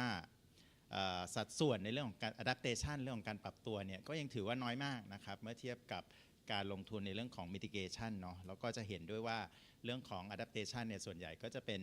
Public Finance ทั้งสิ้นนะครับแล้วก็ส่วนใหญ่ก็ลงไปในเรื่องของโครงสร้างแข็งนะครับโครงสร้างการจัดการน้ำซึ่งความจริงแล้วเนี่ยประมาณ 20% ใช่ไหมของเงินลงทุนตรงนี้นะครับก็มีแนวโน้มที่จะนำไปสู่ maladaptation ด้วยนะครับซึ่งผมคิดว่าตรงนี้ก็เป็นเรื่องที่น่ากลัวและยิ่งถ้าดูสัดส่วนเนี่ย 74% นะครับหรือประมาณ 200,000 ล้านเนี่ยลงไปเรื่องของการจัดการน้ำเรื่องของสุขาภิบาลนะครับเป็นโครงสร้างแข็งหมดเลยในขณะที่สัดส่วนของด้านสุขภาพเนี่ยน้อยมากนะครับทั้งที่เป็นกลุ่มที่น่าจะมีความจำเป็นที่สุดนะครับตรงนี้คิดว่าก็ไฮไลท์สำคัญของ climate tracker เนาะที่ผมคิดว่ามีประโยชน์อย่างยิ่งที่ทำให้เห็นภาพรวมว่าเงินลงทุนในเรื่องของ adaptation เนี่ยมันยังสัดส่วนที่น้อยมากทั้งที่มันเป็นภาคส่วนที่มีความจำเป็นนะครับแล้วแนวโน้มสำคัญเนี่ยเราได้ฟังมาทั้งวิทยากรทั้ง2ท่านแล้วก็คือว่าพอเราใช้เรื่องของสร้างแข็งเนี่ยมันมีแนวโน้มในการที่จะนำไปสู่เรื่องของ maladaptation ได้เยอะนะครับหมายความว่ามันอาจจะลดเรื่องของความเสี่ยงระยะสั้นก็จริงแต่พอมองไปในเรื่องของ long term เนี่ยมันกลับไปเพิ่มความเสี่ยงนะครับเพิ่มแม้แต่เรื่องของ emission ด้วยเพราะว่าอะไรเพราะว่าโครงสร้างแข็งหลายอันเนี่ยก็นำไปสู่ความเสื่อมโทรมของระบบนิเวศนะครับแล้วความจริงเนี่ยก็แค่ทำให้เรื่องของความเสี่ยงเนี่ยมันไปเกิดที่อื่นแทนเนาะอาจจะไปเกิดที่ downstream แทนนะครับเรื่องของ lock in เนาะพอเราสร้างโครงสร้างแข็งเนี่ยผมคิดว่าการปรับตัวการสร้างความยืดหยุ่นเนี่ยก็ยิ่งน้อยลงนะครับอันนี้ก็เป็นตัวอย่างว่าถ้าเกิดจะทำให้มันเกิด adaptation ในเรื่องของการลงทุนจริงๆเนี่ยมันควรจะต้องมองไปที่ระบบเนาะแล้วก็มองไปเรื่องระยะยาวแล้วก็มองไปเรื่องของผลกระทบเชิงสังคมให้มากกว่านี้นะครับอันนี้ก็ชัดเจนผมว่ากรณีของน้ำท่วมหัดใหญ่ใช่ไหมครับก็คือถ้าเรามองเรื่องของการปรับตัวด้วยโครงสร้างแข็งเนี่ยเราก็จะเน้นเรื่องของการอะไรการสร้างเขื่อนการสร้างการสร้างกำแพงกันนะครับแล้วก็ทำให้เกิดมายาคติว่าถ้าเราอยู่ในกำแพงเนี่ยมันก็จะปลอดภัยเนาะแล้วก็อย่างที่ไก่อูพูดถึงเรื่องของเซฟพาราดอกเนาะเราจะรู้สึกว่ามันปลอดภัยทั้งที่จริงๆแล้วเนี่ยสภาพอากาศเนี่ยผมคิดว่าปัจจัยสำคัญอันนึงเลยของ climate change ในปัจจุบันเนี่ยก็คือเราไม่รู้ว่ามันจะเกิดอะไรขึ้นนะครับหลายๆทุกปีเราจะได้ยินคำเหตุการณ์ที่บอกว่า unprecedented ไม่เคยเกิดขึ้นมาก่อนเนาะเราเคยคาดว่ากันได้ระดับนี้เอาอยู่แน่นะครับแต่จริงๆพอเป็น extreme ขึ้นมาจริงๆ300 ปีฝน1,000 ปีเดี๋ยวนี้มันเกิดขึ้นแทบจะทุกปีแล้วใช่ไหมไม่ว่ามุมใดมุมหนึ่งของโลกนะครับซึ่งทำให้ยิ่งการปรับตัวเนี่ยมันก็จะยิ่งยากเนาะอันนี้ผมคิดว่ามันกลายเป็นเกิดเป็นวงจรที่ทำให้การปรับตัวเนี่ยยิ่งมีปัญหานะครับจุดที่คิดว่ามันเป็นจุดที่มันขาดไปจริงๆเนาะ missing link เนี่ยก็คือเรื่องของการข้อคำนึงเกี่ยวกับเรื่องความหลากหลายทางชีวภาพนะครับข้อคำนึงเรื่องของสังคมเนาะเพราะจริงเวลาเราดูเรื่องการปรับตัวเนี่ยผมคิดว่าต้องอย่าลืมว่าธรรมชาติคือปัจจัยสำคัญที่สุดในการที่จะช่วยให้เราปรับตัวอยู่รอดได้ในโลกอนาคตนะครับแล้วความจริงเรื่องของระบบนิเวศเนี่ยตั้งแต่ป่าต้นน้ำไปจนถึงปลายน้ำเนี่ยความจริงมันช่วยเป็นคาร์บอนซิงค์ด้วยนะครับกว่าครึ่งของปัจจุบันของคาร์บอนที่มันปล่อยออกมาเนี่ย30%ประมาณ20%กว่าเนี่ยถูกดูดซับทางดินเนาะ30%เนี่ยไปทางทะเลอยู่แล้วเพราะฉะนั้นเนี่ยความจริงการลงทุนในเรื่องของธรรมชาตินะครับมันจะเพิ่มเรื่องของความยืดหยุ่นเนี่ยให้กับคนให้กับธรรมชาติแล้วความจริงก็คือเศรษฐกิจด้วยเนาะเรื่องของ co-benefit ที่มันจะเกิดขึ้นนะครับทำให้livelihood ของชุมชนเนี่ยมันมีความเข้มแข็งขึ้นด้วย เพราะฉะนั้นแน่นอนเลยผมคิดว่าไอ้ตัว policy gap ที่สำคัญที่สุดที่มันหายไปในเรื่อง adaptation เนี่ยก็คือความเชื่อมโยงกับความหลากหลายทางชีวภาพกับ climate นะครับซึ่งตอนนี้ในระดับโลกเนี่ยพยายามอย่างยิ่งเนาะพยายามสร้างสิ่งที่ทำให้คนทั่วไปเนี่ยเข้าใจเราเข้าใจเรื่อง net zero มาตั้งแต่ 2015 เนาะพอมีเรื่องของข้อตกลงปารีสนะครับพอหลัง 2022 เนี่ยหลังจากที่เรามีคุณหมิง Montreal Global Policy Framework เนี่ยเราก็พูดถึงเรื่องของ nature positive นะครับเพราะฉะนั้นเนี่ยเขาพยายามจะทำให้2เป้าหมายเนี่ยมันซิงก์กันให้ได้นะครับแล้วก็สิ่งที่เราปรับตัวตอนนี้ถ้าดูเงินลงทุนของบ้านเรานะเราจะเห็นภาพ Grey Infrastructure อย่างชัดเจนเลยนะครับในขณะที่การลงทุนในเรื่องของการฟื้นฟูพื้นที่ชุ่มน้ำการฟื้นฟูระบบนิเวศที่มันจะเป็นทั้ง co-benefit เนี่ยกับน้อยมากนะครับเรื่องของการบูรณาการเป้าหมายเนาะพอเราพูดถึง climate finance จริงๆตอนนี้มันก็จะพุ่งเป้าไปเรื่องของ net zero นะครับทั้งที่เรื่องของ nature positive เนี่ยมันควรจะต้องเอาเข้ามาอยู่ด้วยกันนะครับแล้วตอนนี้ผมคิดว่ามันก็จะขาดไปเรื่องของการสกรีนโปรเจกต์ต่างๆเนาะที่มันจะมีโอกาสนำไปสู่ maladaptation ได้ง่ายการไม่มี KPI ร่วมกันนะครับ integrated KPI เนี่ยที่จะมองทั้งเรื่องของ climate เรื่องของธรรมชาติเรื่องของคนนะครับแล้วก็การมองภาพรวมด้วย watershed เนาะอันเนี้ยมันก็จะเป็นลักษณะของ single purpose infrastructure อย่างที่เราเห็นกันนะครับอันนี้เรื่องกลุ่มเปราะบางผมคิดว่าก็นัดได้พูดไปแล้วนะครับว่าเนี้ยสัดส่วนหรือว่าเงินลงทุนเนี่ยมันน้อยมากแล้วก็ผมคิดว่าตอนนี้ adaptation ที่เราทำกันอยู่ในปัจจุบันเนาะมันอาจจะกลายเป็นเรื่องของการผลักความเสี่ยงไปให้กับคุณกลุ่มเปราะบางมากยิ่งขึ้นด้วยซ้ำไปเนาะเพราะว่าเราลงทุนในเรื่องของการปกป้องในบริเวณที่มันอาจจะมี high value นะครับ high economic value ในขณะที่กลุ่มเปราะบางกลุ่มคนชายขอบเนี่ยกลับกลายเป็นกลุ่มที่จะต้องรับผลกระทบมากขึ้นด้วยซ้ำนะครับแล้วมองไปในภาพรวมอีกเนาะผมคิดว่าการบูรณาการเรื่องของ net zero กับ nature positive เนี่ยเราเห็นได้ชัดนะครับเรื่องของ GBF หลังจากที่มันเกิดขึ้นเนาะเป็นเป้าหมายโลก TNFD ตอนนี้ก็พยายามไฮไลท์ว่าความเสี่ยงของธรรมชาติเนี่ยมันไม่ใช่ความเสี่ยงเรื่องสิ่งแวดล้อมแล้วแต่มันเป็นความเสี่ยงเรื่องการเงินนะครับ SBTN เนี่ยก็พยายามทำให้ corporate เนี่ยตั้งเป้าหมายที่มันจะลิงก์นะครับเข้าใจในเรื่องของความเสี่ยงของธรรมชาติที่มันจะเกิดขึ้นจากการทำธุรกิจด้วยเพราะฉะนั้นเองเนี่ยผมคิดว่าตัว taxonomy ที่ตอนนี้ของประเทศไทยเนี่ยเราก็มีแล้วเนาะจะทำยังไงให้มันเป็นตัวที่เครื่องจักรในการที่จะทำให้ป้องกันในเรื่องของ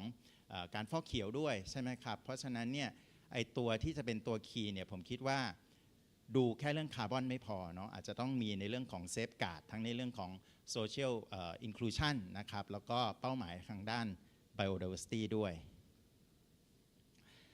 สิ่งหนึ่งที่จำเป็นจะต้องเปลี่ยนผ่านแน่ๆนะครับจากการลงทุนที่เราเห็นในปัจจุบันเนี่ยจากตัว Grey Infrastructure เนี่ยมันควรจะต้องปรับไปใช้ในเรื่องของ Hybrid เรื่องของ Nature Based Solution นะครับซึ่งความจริงแล้วเนี่ย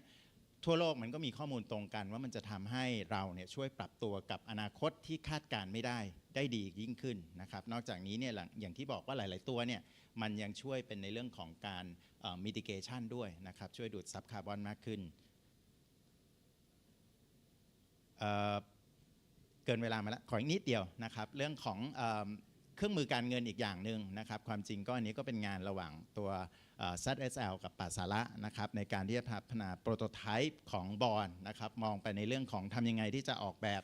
บอนด์ที่จะมาสนับสนุนเรื่องของ nature positive แล้วก็ socially inclusive bond นะครับหลักๆเลยเนี่ยผมคิดว่ามันก็เป็นตัวอย่างว่าจริงๆแล้วนวัตกรรมเนี่ยมันก็ช่วย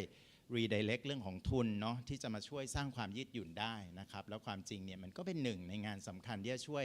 ในเรื่องของ adaptation ด้วยนะครับตรงตัวโปรโตไทป์มันเนี้ยผมคิดว่าสิ่งที่สำคัญที่สุดเลยเนาะก็คือเป็นเรื่องของ outcome base ใช่ไหมครับทำยังไงที่เราจะมีเรื่องของ outcome base bond เนาะการเงินที่มันจะจ่ายคืนตามผลที่ได้รับจริงๆนะครับในเรื่องของ biodiversity outcome นะครับแล้วก็อาจจะเป็น community livelihoodแต่คราวนี้พอพูดถึงปรับตัวเนาะหลายๆคนมันก็จะสวิงเหมือนกันว่าบางทีเนี่ยเป็นเรื่องของการเราจำเป็นจะต้องฟื้นฟูระบบนิเวศกลับมาเนาะก็เลยอยากจะปลูกป่าชายเลนกันทุกที่เลยนะครับหรืออันเนี้ยผมเห็นแล้วมันก็ มันก็แบบไปอีกเอ็กซ์ตรีมหนึ่งเหมือนกันเนาะก็พยายามจะปลูกป่าชายเลนให้ได้นะครับเป็นพื้นที่หาดทรายที่มันไม่ควรจะมีป่าชายเลนอยู่แล้วอะไรอย่างเงี้ยเนาะแล้วก็เป็นโครงการป้องกันการซอสชายฝั่งด้วยคือมันเป็นแบบสุดยอดของ maladaptation ที่เป็นตัวอย่างที่ดีมากนะครับเป็นแบบ textbook maladaptation เลยนะฮะก็จริงๆเนี่ยก็ย้อนกลับมาเนาะผมคิดว่าตัว nature based solution นะครับเรื่องของระบบนิเวศที่ความจริงเนี่ยเราเนี่ยเป็นจุดแข็งของประเทศเราอยู่แล้วเนาะแต่เราใช้เงินไปจำนวนมากเลยเพื่อที่พยายามเหลือเกินที่จะทำลายระบบนิเวศเหล่านี้นะครับแล้วก็ลงทุนในโครงสร้างแข็งนะฮะเพราะฉะนั้นเนี่ยถ้าในเรื่องของการปรับปรุงนโยบายนะครับผมคิดว่าประมาณมี6ข้อหลักๆที่อยากเสนอแล้วก็ได้จากเรียนรู้จากตัว climate tracker เนี่ยก็คือต้องมีเรื่องของ screening นะครับทำยังไงที่ต้องมีในเรื่องของmandatory เนาะภาคบังคับเลย screening ก่อนเพื่อจะป้องกันไม่ให้เกิด maladaptation เรื่องของการมองภาพรวม watershed landscape level planning นะครับแทนที่จะมองท่วมตรงนี้ก็สร้างตรงนี้นะครับท่วมตรงนี้ก็ไปแก้ปัญหาแต่ละจุดเนี่ยสุดท้ายมันก็เป็นการเรียกได้ว่า transfer risk ไปเฉยๆนะครับเรื่องของการบูรณาการเป้าหมาย net zero กับ nature positive เนาะผมคิดว่าตรงนี้มันเป็นเทรนด์อยู่แล้วนะครับเรื่องของการขยายตัวอย่างของการใช้ nature based solution ปรับปรุงจากเกรมาเป็นgreen gray infrastructure นะครับแล้วก็มีช่องทางสำหรับการสนับสนุนกลุ่มผู้เปราะบางนะครับแล้วอีกอย่างหนึ่งก็คือ KPI ที่ควรจะต้องวัดผลที่เป็นลักษณะของ outcome base นะครับก็คิดว่าถ้าทำได้อย่างนี้เราน่าจะแก้ปัญหาแล้วก็ปรับตัวได้ดีขึ้นกว่าในปัจจุบันนะครับซึ่งตอนนี้ดูเหมือนกับนอกจากไม่ปรับแล้วอาจจะสร้างปัญหาด้วยนะครับขอบคุณครับครับขอบคุณครับดร.เพชรอยู่บนเวทีก่อนก็ได้นะครับเชิญพี่นัทแล้วก็เชิญคุณพักเกษมบนเวทีด้วยกันนะครับ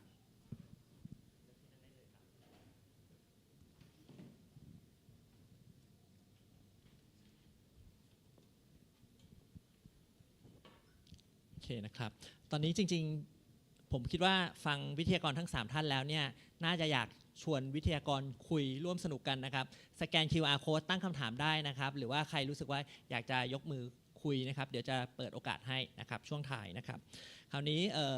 ตั้งแต่ช่วงต้นเลยนะครับวันนี้เฟรมมิ่งใหญ่ๆของเรื่อง adaptation เนี่ยก็จะมี2อันคือ policy gap กับ maladaptation ใช่ไหมครับคราวนี้เมื่อสักครู่นี้จริงทั้ง3ท่านเนี่ยตอบเรื่องนี้ไปค่อนข้างชัดหมดแล้วนะครับในเชิงคำถามเนี่ยอาจจะไม่มีอะไรต้องเคลียร์แล้วแต่ว่า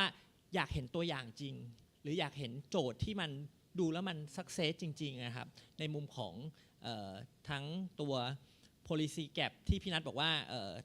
สิ่งที่ควรทำเนี่ยจริงๆมันมีเรื่องภาคเกษตรใช่ไหมครับเงินถ้าเกิดดูในแซงกี้เนี่ยประมาณสัก 11% ใช่ไหมครับกลุ่มเปราะบางเนี่ยน้อยมากเลยจนเราแทบจะไม่เห็นเลยคราวนี้เนี่ยอยากเห็นโครงการอะไรเป็นพิเศษที่มันใหม่ไหมครับแล้วก็อยากจะเชิญให้คนภาคธุรกิจหันมาลงทุนเรื่องนี้มากขึ้นเรื่อยๆได้ยังไงนะครับเริ่มที่พี่นัทก่อนเลยครับ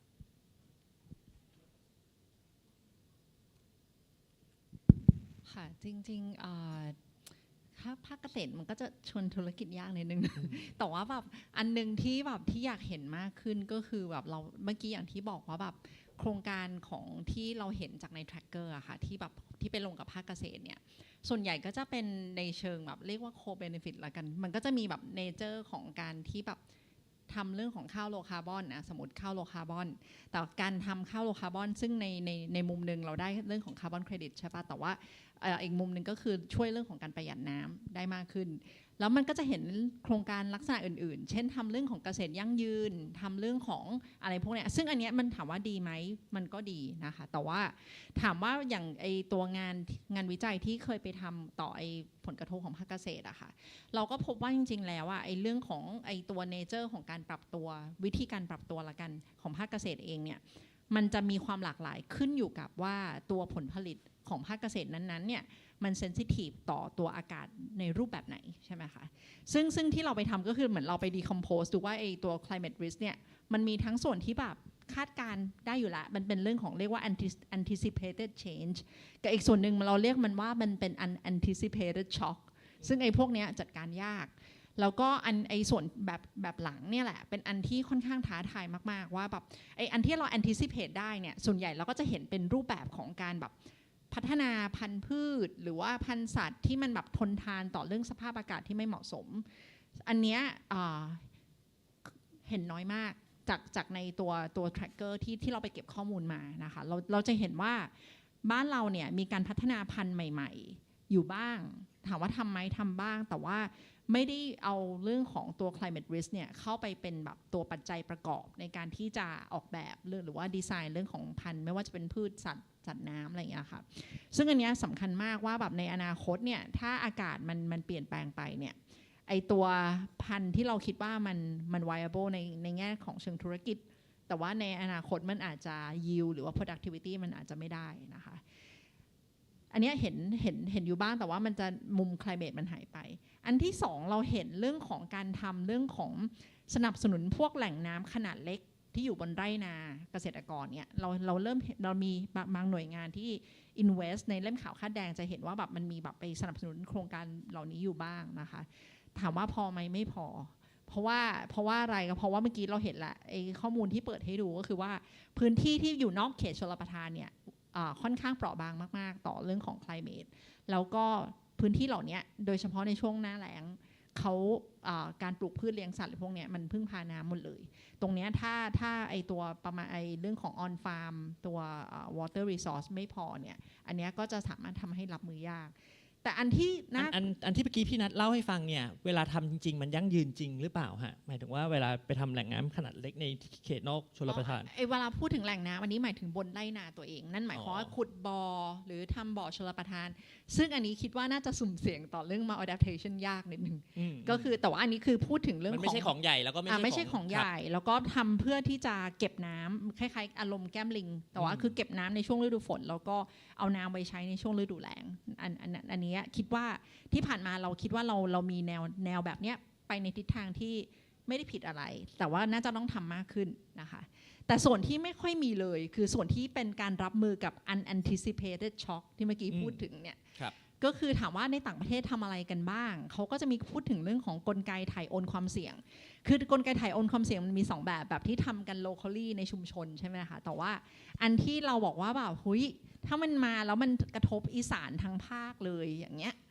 มันจะ risk sharing กันยังไงในพื้นที่มันไม่ได้มันก็คือจะต้องมีการทำเรื่องของ risk transfer เรื่องของ reinsurance ซึ่งอันเนี้ยคุยกันน้อยในบ้านเราอาจจะไม่ได้คุ้นเคยกับเรื่องพวกนี้สักเท่าไหร่ในภาคเกษตรใช่ไหมคะภาคอื่นก็เหมือนกันคิดว่าแบบของภาคท่องเที่ยวภาคอุตสาหกรรมก็คล้ายๆกันภาคอุตสาหกรรมกับภาคท่องเที่ยวที่ผ่านมาเราคุยกันเยอะเรื่องของโดยเฉพาะภาคท่องเที่ยวเราไปเรื่อง low carbon เยอะมากแต่ว่าพอคุยเรื่องของว่าเอ๊ะแล้วถ้าอากาศมันเปลี่ยนเรื่อง high season ไม่เป็นแบบดังที่คาดคิดแล้วจะทำยังไงต่อตอนนี้เริ่มเห็นผู้ประกอบการท่องเที่ยวในบางพื้นที่ละกันอย่างภาคใต้เนี่ยเริ่มมีการหารือกันมากขึ้นว่าเราจะรับมือกันเป็นยังไงเรายังจะคงแบบพึ่งทะเลสายลมแสงแดดอะไรอย่างนี้ไปเรื่อยๆหรือว่าเราคิดว่าเราจะแบบมีการกระจายหรือ diversify เรื่องของรูปแบบกิจกรรมท่องเที่ยวละกันให้มันสามารถไม่ต้องพึ่งพาอากาศมากนักแล้วมันสามารถอยู่ได้ถ้าอากาศมันเปลี่ยนใช่ไหมคะส่วนที่3ที่กังวลมากก็คือภาคการผลิตภาคอุตสาหกรรมนะคะภาคอุตสาหกรรมต้องยอมรับเลยว่าแบบเป็นภาคที่ใช้น้ำเยอะในกระบวนการแบบโดยเฉพาะบางอุตสาหกรรมที่จำเป็นจะต้องเอาน้ำมาใช้ในระบบคูลิ่งหรืออะไรพวกเนี้ยอันนี้ใช้น้ำเยอะมากแล้วก็เราจะเห็นชัดว่าในบางพื้นที่ของประเทศไทยนะคะที่มีทั้งอุตสาหกรรมเกษตรท่องเที่ยวอยู่ด้วยกันเนี่ยมันเป็นเหมือนแบบมันเกิดเทนชันเยอะมากในการที่จะแย่งน้ำใช่ไหมคะในอนาคตเราจะทำอย่างไร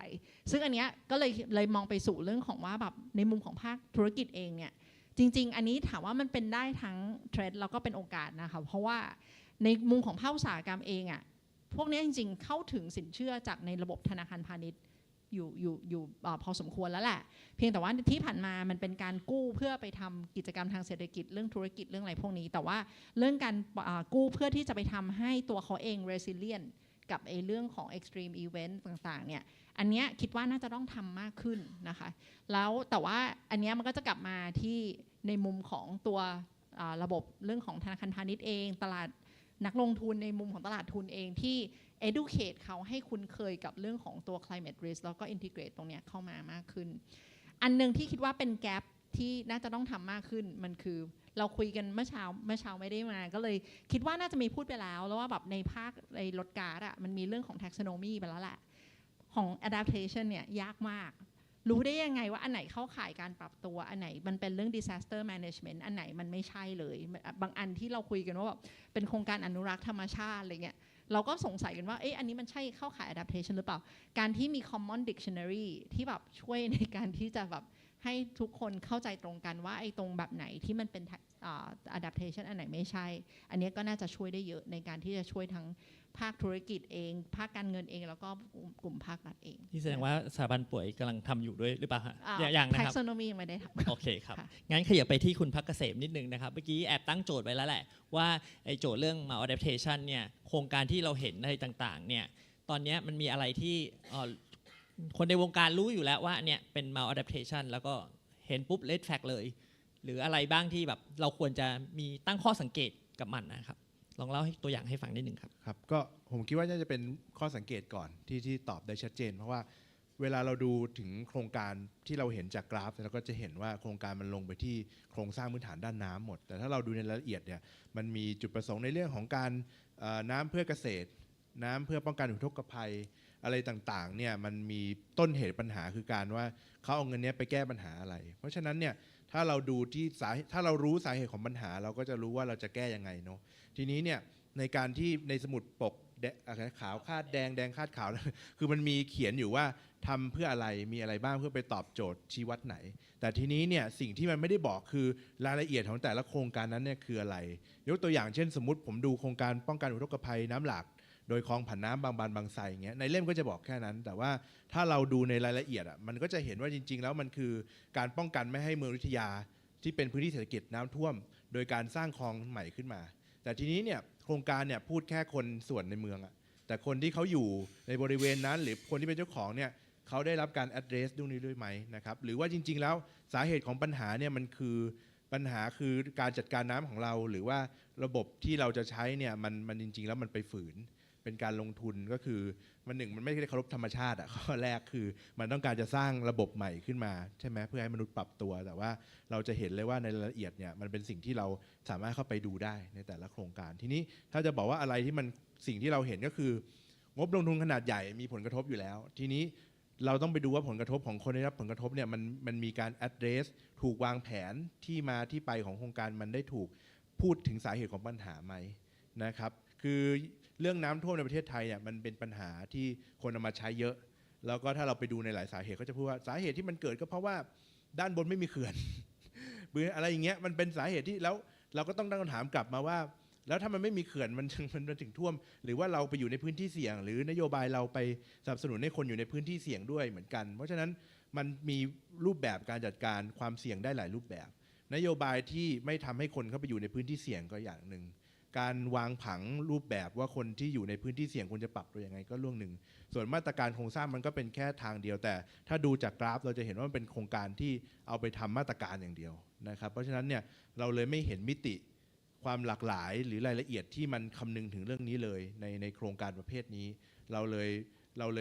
ผมเลยชอบมองว่ามันเป็นการปรับตัวที่อาจจะส่งผลกระทบแล้วหลายๆอย่างมันก็จะส่งผลกระทบจริงๆถ้าเรารอดูจากโครงการที่มันมาจากตรงนี้นะครับบางโครงการในนี้เป็นโครงการเป็นงบผูกพันด้วยก็คือมีมาก่อนหน้านั้นแล้วหลายปียังทำไม่เสร็จแล้วเราก็ลองดูได้ว่ามันเป็นยังไงครับผมในฐานะคนตามดูกรรมาธิการงบประมาณผมดูอยู่เรื่อยๆนะครับ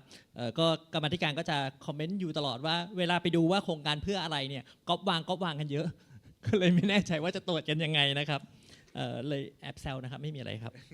มีอัดวิดีโอไว้นิดหน่อย มาที่ดรเพชรมั่งครับเมื่อกี้จริงๆตอนสไลด์ปิดของดรเพชรเนี่ยพูดถึงเรื่องการสกรีนใช่ไหมครับคราวนี้คำถามคือจะสกรีนโครงการพวกนี้มันมีหลักคิดยังไงหรือจะทำยังไงต้องสังเกตอะไรยังไงไหมครับที่จริง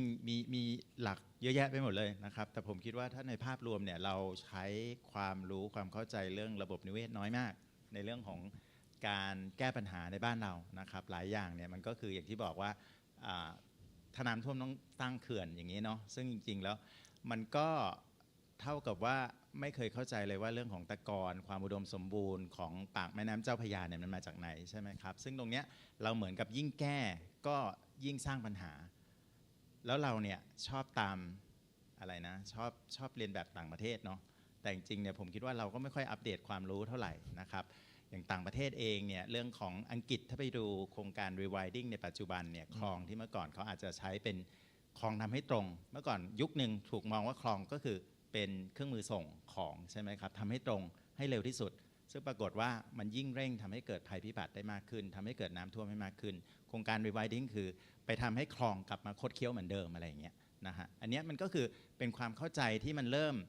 catch up กับ development pathway ว่าเฮ้ยมันถ้าไปต่ออย่างเงี้ยมันไม่ได้มันกลายเป็นเพิ่มความเสี่ยงนะครับจะลดความเสี่ยงได้ยังไงเรื่องการเกษตรก็เหมือนกันใช่ไหมเราเคยเน้นแต่เรื่องของ productivity จนกระทั่ง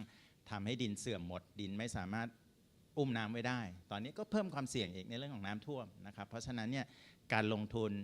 regenerative farming ก็ดีอะไรอย่างนี้เนาะผมคิดว่ามันไม่ได้แก้ปัญหาด้านเดียวแต่มันเป็นการแก้ปัญหาหลายๆด้านพร้อมกันนะครับแล้วก็ถ้าถามว่าแล้วตกลงมันเป็น climate finance หรือเปล่าอะไรอย่างนี้ใช่ไหมผมคิดว่ามันเป็นอยู่แล้วในองค์ความรู้ในปัจจุบันที่เรามีนะครับแต่คราวนี้มันควรจะต้องพัฒนาตัว KPI นี่แหละที่จะช่วยให้ทำให้ในเชิงของ finance screening เนี่ยมันชัดเจนขึ้นพัฒนาเรื่อง common language อะไรอย่างนี้เนาะแต่หลายเรื่องเนี่ยผมคิดว่าองค์ความรู้ทางนิเวศวิทยามันจะเป็นพื้นฐานที่มันช่วยตอบโจทย์ได้ช่วยสกรีนได้นะครับแล้วปัจจุบันเนี่ยพอเรื่องของ adaptation เนี่ยความจริงผมจำได้สัก10 ปีที่แล้วเนี่ยจะมีโครงการเยอะมากเลยเรื่องของ ecosystem based adaptation ความจริงมันก็คือเป็นต้นกำเนิดของ nature based solution ในปัจจุบันนะเนาะแต่เราก็ต้องการคำใหม่ๆเพื่อให้คนรู้สึกตื่นเต้นใช่ไหมตอนนี้ nature based solution ก็จะค่อนข้างแบบ catch on แต่ถ้าคุณไปดูเนี่ย10 ปีที่แล้วเราได้รับทุนมาทำเรื่องของ ecosystem based adaptation เยอะมากเลยนะครับองค์กร NGO หลายๆแห่งทำแต่เสร็จแล้วก็เหมือนกับมันก็ไม่ได้ถูก pick up โดย government เท่าไหร่นะพอทุนหมดไปก็เลยซาไปจนกระทั่งตอนนี้เราก็โหมโรงใหม่ด้วย nature based solution ก็อาจจะคนอาจจะ get มากขึ้นมั้งนะฮะก็ยังหวังว่ามันจะถูกนำไปสู่ระดับนโยบายได้มากขึ้นหลายครั้งเวลาเราเกิดภัยพิบัติโดยเฉพาะเรื่องน้ำท่วมนะฮะเราก็จะเห็นนักการเมืองเนี่ยให้เหตุผลเนอะว่าต้องแก้ด้วยการแบบสร้างเขื่อนสร้างนู่นสร้างนี่ใช่ไหมครับและชาวบ้านแถวนั้นก็จะออกมาพูดในทำนองคล้ายๆกันเพราะฉะนั้นโจทย์มันคือการหมายถึงการอัพแพทความรู้เนอะว่าโจทย์ของเรื่องนี้ต้องแก้ยังไงนะครับมันมีคำอีกคำหนึ่งที่ตอนนี้คนก็พูดถึงอยู่บ้างคือ nature positive ใช่ไหมครับแล้วก็มีคนจัดงานแล้วก็ตั้งชื่อว่าอะไรนะฮะธรรมชาติเชิงบวกพอแปลอย่างนี้เสร็จปุ๊บงงแล้วบวกอะไรบวกกับใครไม่แน่ใจครับอยากให้ดร.เพชรเล่าให้ฟังนิดนึงครับแต่ไอ้คำนี้มันต่อจาก nature based solution ยังไงหรือว่าเราจะเข้าใจไอ้คำว่า nature positive ยังไงดีครับที่จริงเป็นคำที่นักวิชาการสายอนุรักษ์ตั้งใจเลยนะตั้งมาให้คนเนี่ยเข้าใจง่ายเหมือนกับ net zero เข้าใจว่า net zero ตอนนี้มัน mainstream ใช่ไหมครับทุกคนรู้เป้าหมายว่าต้องไปให้ถึง net zero ให้ได้ซึ่งความจริงมันก็มีต้นกำเนิดมาจากข้อตกลงปารีสก็คือเป็น global goal ตัว nature positive เองเนี่ยมันก็เป็นคำย่อมาจากเป้าหมายของ global policy framework นะครับคุณหมิงมอนทรีออลเนี่ยก็คือ halt and reverse biodiversity loss ใช่ไหมซึ่งมันจะยาวมากเขาก็พูดง่ายๆว่า nature positive มี baseline ที่ปี 2020 นะครับเพราะฉะนั้นเนี่ยเรามีเป้าหมายคือปี 2030 ธรรมชาติต้องเพิ่มขึ้นมากกว่าปี 2020 แต่คราวนี้เลยแหละตัวความซับซ้อนก็คือแล้วตกลงจะวัดยังไงใช่ไหม nature positive เขาก็เลยต้องการเขาก็พยายามย้ำนักหนานะครับว่ามันไม่ใช่สโลแกนเนาะเพราะไม่งั้นต่อไปเดี๋ยวทุกบริษัทจะเป็น nature positive กันหมดตอนนี้เริ่มมีแล้วนะครับเราก็เห็นแล้วว่ามันก็เทรนด์ก็มาแล้วแต่ว่าเขาก็ย้ำว่า nature positive ก็คือมันเป็น measurable goal เนาะคุณต้องรายงานผลคุณต้องติดตามถึงคุณจะบอกได้ว่ามัน positive หรือไม่ positive ไม่งั้นมันจะเป็นธรรมชาติพร้อมบวกอย่างที่บอกครับขอบคุณครับมีนิดเดียว เชิญเลยครับเรื่องโครงสร้างแข็งเนี่ยพอดีอย่างเปเปอร์ล่าสุดของตัว nature positive เองเนี่ยก็รายงานนะครับคือองค์ความรู้เนี่ยมันไปไกลมากเนาะแล้วมันเริ่มคุยกันเรื่องของวงจรน้ำนะครับ water cycle เนี่ยทั้งในส่วนของแหล่งน้ำทั้งในส่วนของในป่าอะไรเงี้ยข้อสรุปอันนึงของเปเปอร์ล่าสุดอย่างเงี้ยนะพวกเขื่อนเนี่ยถือว่าเป็นตัวอย่างของ nature negative ที่สำคัญที่สุดเลยแม้กระทั่ง recommendation ว่าเขื่อนที่มันหมดอายุที่มันไม่จำเป็นเนี่ยมันควรจะต้องรื้อนะครับเพื่อที่จะ restore เรื่องของการวงจรของน้ำให้มันกลับมาอะไรเงี้ยครับ แอบถามนิดนึงเมื่อเช้านี้ที่จะให้สแกนกันมาเนี่ยเพราะว่าไมโครโฟนไม่พอนะครับตอนนี้ไมค์พอแล้วครับใครอยากยกมือถามหรือตั้งคำถามเองไหมครับมีไหมครับขอซาวเสียงมี1 คนครับพี่ยุ้ยครับมีอีกไหมครับมี2 3โอเคจริงๆมีคำถามอยู่ในมือถือผมอยู่ประมาณ 5-6 ข้อนะครับแต่ว่าเชิญพี่ยุ้ยก่อนเลยครับ ไม่ได้จะถามมาแค่จะขายของเพิ่ม แค่นั้นเองเผื่อท่านไหนคือจริง ๆ แล้วประเด็นเรื่องของ maladaptation นะคะสามารถไปดูในเว็บไซต์เราในหน้าที่เป็นเรื่อง adaptation tracker ได้เพราะว่าไฟล์ highlight เนี่ยปีนี้ค่อนข้างหนานิดนึงนะคะปีนี้ค่อนข้างเนี่ยเพราะว่าก็ได้คุณไก่อูเนี่ยคุณพักเกษมช่วยกรุณามาช่วยเขียนนะคะเพราะว่าเราไม่รู้เรื่องอะไรเลยเกี่ยวกับธรรมชาติน้อยมากอันนี้คือคนพูดนี่ก็รู้จักต้นไม้ประมาณ5 ชนิดอะไรอย่างนี้เนาะเพราะฉะนั้นมันไม่มีทางที่จะไปพูดเรื่อง maladaptation อะไรได้อยู่แล้วนะคะแต่ว่าก็เราก็อยากจะแนะนำคอนเซปต์เพราะว่าเราบอกว่าในก่อนที่เราจะอย่างที่เกริ่นตอนแรกอ่ะก่อนที่เราจะไปสู่คำใหม่ๆมันก็จะมาเร็วมากเลยเมื่อกี้ก็เพิ่งทราบว่ามี SBTN แล้วนะคะอันนี้ก็แบบทึ่งมากว่าโอ้ไม่เคยได้ยินมาก่อน SBTN ได้ยิน SBTI ใช่ไหมคะนั้นคำใหม่ๆมันจะมาเร็วมากแต่คิดว่าก็อยากจะให้ถอยมาดูว่าเงินที่ทุ่มไปแล้วคอมมิตไปแล้วเราน่าจะผูกพันยาวนานเนี่ยอะไรที่มันน่าจะลดละเลิกได้นะคะในระหว่างที่เราคิดหา KPI ของเงินใหม่ๆก็น่าจะจำเป็นเหมือนกันอย่างเงี้ยแต่ว่าถ้าใครสนใจก็แค่จะขายว่าใน brief ของปีนี้เรื่อง highlight ของ adaptation ก็มีคิดว่าค่อนข้างเป็นระบบระเบียบนะคะแล้วก็มีนิยามของ adaptation มีทั้งวิธีการประเมินนะคะว่าจะดูอย่างไรแล้วก็ตัวอย่างโครงการบางโครงการใน tracker เราที่น่าจะเข้าข่ายสุ่มเสี่ยงนะคะก็จะแนะนำให้ไปอ่านฉบับนั้นเท่านั้นเองค่ะขอบคุณค่ะครับ Search Google ครับ CFNT Thailand นะครับก็จะเจอหน้าเว็บไซต์ของ CFNT นะครับแล้วก็เข้าไปดูเรื่อง maladaptation นะครับมีท่านข้างหลังยกมือครับขออนุญาตส่งไมค์ไปให้หน่อยนะครับเชิญเลยครับมียกมือค้างไว้นิดนึงครับมี2 ท่านนี่1 กับ 2นะครับโอเคครับเชิญเลยครับ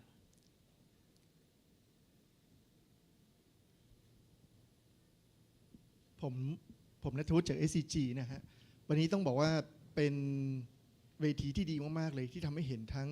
mitigation กับ adaptation ที่มันไม่บาลานซ์นะครับแล้ว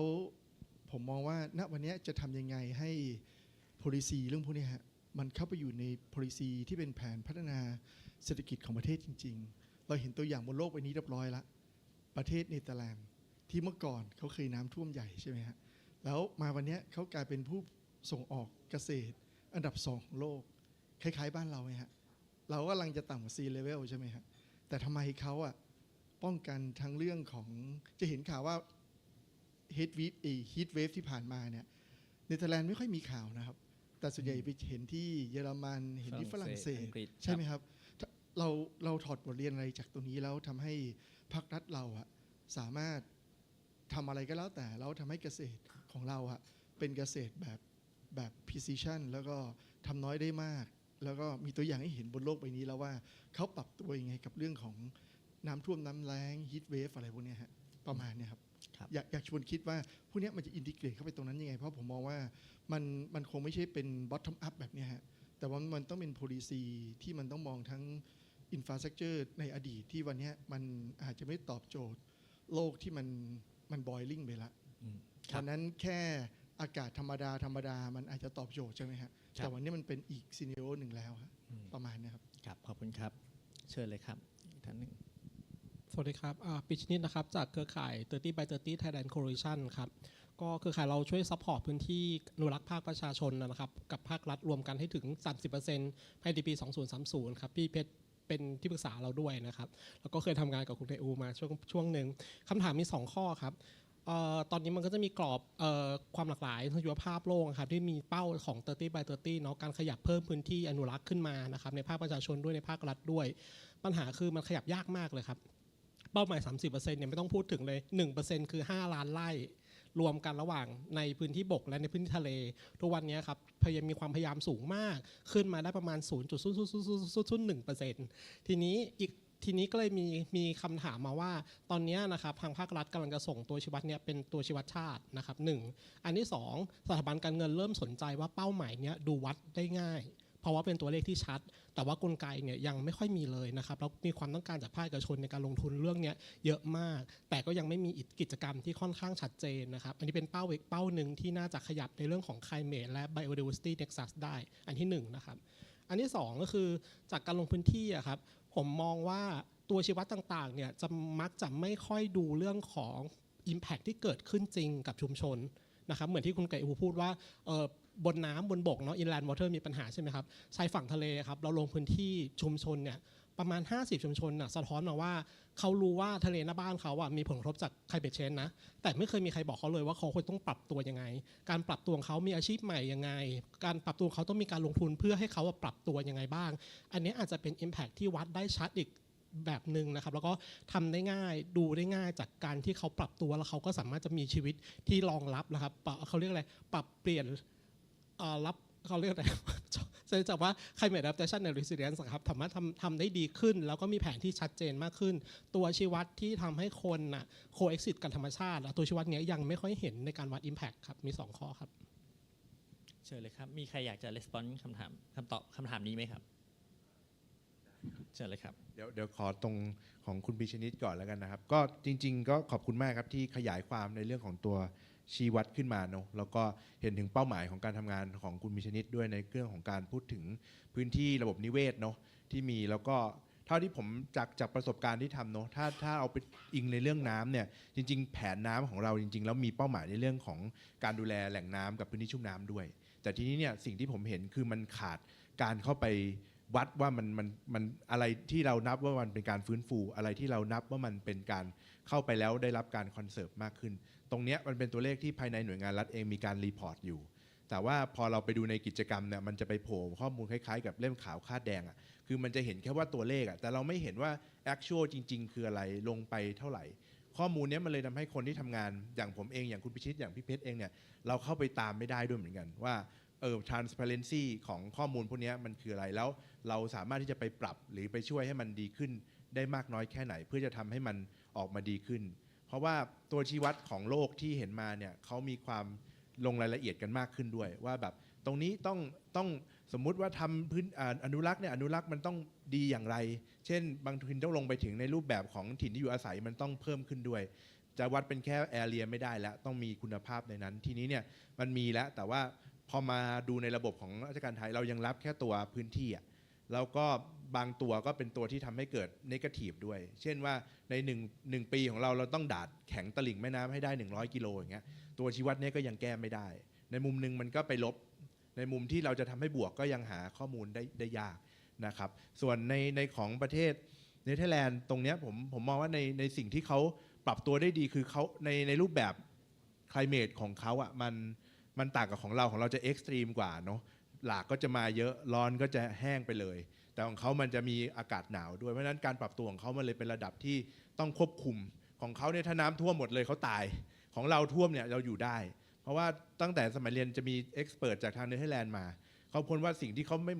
มันไม่เหมือนกับประเทศของเขาก็คือประเทศเราจริงๆแล้วในอดีตเนี่ยท่วมเราก็อยู่ได้แต่ว่าปัจจุบันมันอยู่ไม่ได้เพราะว่าเราพยายามที่จะผลักระบบท่วมให้มันไปที่อื่นมันก็ไปส่งผลกระทบกับคนอื่นมากขึ้นเพราะนั้นแต่พอในเรื่องของ climate change เกิดขึ้นหรือเรื่องของการ control ในเนเธอร์แลนด์เขาก็จะมีสิ่งที่เขาปรับตัวไปหาเรื่องของการใช้พื้นที่ธรรมชาติหรือการฟื้นฟูแม่น้ำบ้างก็คือโครงการที่ชื่อว่า Room for the River เนาะถ้าใครได้ยินก็คือหาพื้นที่ให้น้ำอยู่หรืออะไรเงี้ยก็คือการปรับตัวของเขาที่มีมากขึ้นเพราะฉะนั้นเขาก็เรียนรู้จากอดีตที่พยายามจะ control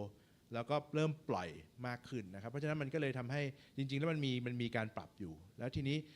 พอมารวมกันในเรื่องผมมองว่าในเรื่องของตัวชี้วัดเรายังขาดรายละเอียดที่เราเข้าไปเห็นในเนื้องานได้จริงยากพอเราไม่เห็นตัวรายละเอียดเนื้องานเราเลยไม่สามารถที่จะไปการันตีหรือมั่นใจได้ว่ามันขึ้นมาแล้วกี่เปอร์เซ็นต์จริงๆนะครับก็อยากจะฝากให้หลายๆท่านถ้าสมมุติว่ามีโอกาสได้เข้าไปดูหรือว่ามีอำนาจพอในการที่จะเห็นเนื้องานจริงๆเนี่ยมันจะสามารถช่วยให้เรา เห็นประสิทธิภาพของการปรับตัวได้มากขึ้นด้วยนะครับขอบคุณครับ ครับจริงๆพี่นัททำวิจัยเรื่องเกษตรเยอะเลยเนี่ยแล้วก็ก่อนหน้านี้เนี่ยก็ทำทั้งเรื่องการพัฒนาสีเขียวด้วยใช่ไหมครับอยากจะเติมอะไรจากคำถามของคุณนัท จ วุฒิ ริงๆ ไหม เมื่อ ครับ กี้น่าสนใจมากเลยนะคะที่พูดประเด็นเรื่องของเอาเทคโนโลยีมาใช้ในการที่จะช่วยให้ภาคเกษตรเนี่ยสามารถปรับตัวได้ แต่คิดว่าแบบไอเดียเนี้ยถ้าจะมาเวิร์กกับของบ้านเราอะค่ะด้วยแบบไอเกษตรกรต้นน้ำเราแบบโอ้โห fragmented เราเป็นแบบเหมือนฟาร์มไซส์เล็กมาก โอกาสที่เขาจะมีเม็ดเงินในการที่จะไปลงทุนในพวกเทคอย่างเงี้ยมันน้อยมาก คราวนี้ตอนนี้ถ้าหลายท่านตามเรื่องของพวก Reinvent Thailand อยู่ที่โครงการที่แบบยกศักยภาพภาคเกษตร หรือว่าภาคการผลิต 6-7 เซกเตอร์เนี่ยค่ะเกษตรแปรรูปเป็นหนึ่งในนั้นแล้วก็สิ่งหนึ่งที่เราอยากจะฝังเรื่องของการทำ transformation เรื่องหนึ่งก็คือแบบแน่นอนเราอยากจะเห็น productivity สูงขึ้นแต่ในขณะเดียวกันเราอยากจะ resilient มากขึ้นด้วยโมเดลหนึ่งที่เราเห็นก็คือเราอาจจะณตอนนี้ที่เราทำได้ด้วยความกระจัดกระจายเกษตรกรเนี่ย lead firm model อาจจะเป็น1 solution แต่ไม่ได้บอกว่าเป็นทั้งหมดนะคะถามว่าคืออะไร lead firm model ก็คือหมายความว่า1 lead firm ที่เป็นภาคธุรกิจที่อาจจะมีความพร้อมมากหน่อยในการที่จะเข้าไปลงทุนในพวก agri-tech หรือว่าพวกclimate smart tech เหล่านี้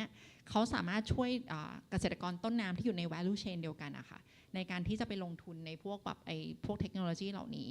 แล้วก็ข้อดีของการไปทั้ง value chain นะคะมันคือในมุมของคนให้เงินด้วยเพราะว่าพวกนี้ต้องใช้เงินลงทุนมันต้องถึงเหมือนกันในมุมของคนที่ปล่อยกู้เนี่ยเขาก็จะมีความสบายใจเพิ่มขึ้นด้วยว่าแบบมันมีคนที่ไปช่วยในการที่จะลด risk หรือว่า de risk ตรงส่วนของตัวเกษตรกรที่จะเข้าถึงเงินทุนเพื่อไปปรับตัวตรงนี้ด้วยเหมือนกันอันนี้ก็เลยคิดว่าแบบมันน่าจะเป็นอีก1โมเดลหนึ่งที่บ้านเราสามารถน่าจะนำมาประยุกต์ใช้ได้แล้วก็อยากเห็นเรื่องของการนำเทคโนโลยีที่นอกจากเรื่องของเน้น productivity เนี่ยมาสู่เรื่องของเทคโนโลยีในการที่จะปรับตัวแล้วก็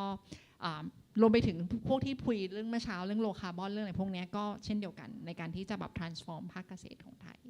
ค่ะ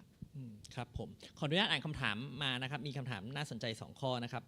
เผื่อทั้ง3ท่านช่วยกันตอบได้นะครับภาคประกันภัยจะมีบทบาทอย่างไรในการสนับสนุน climate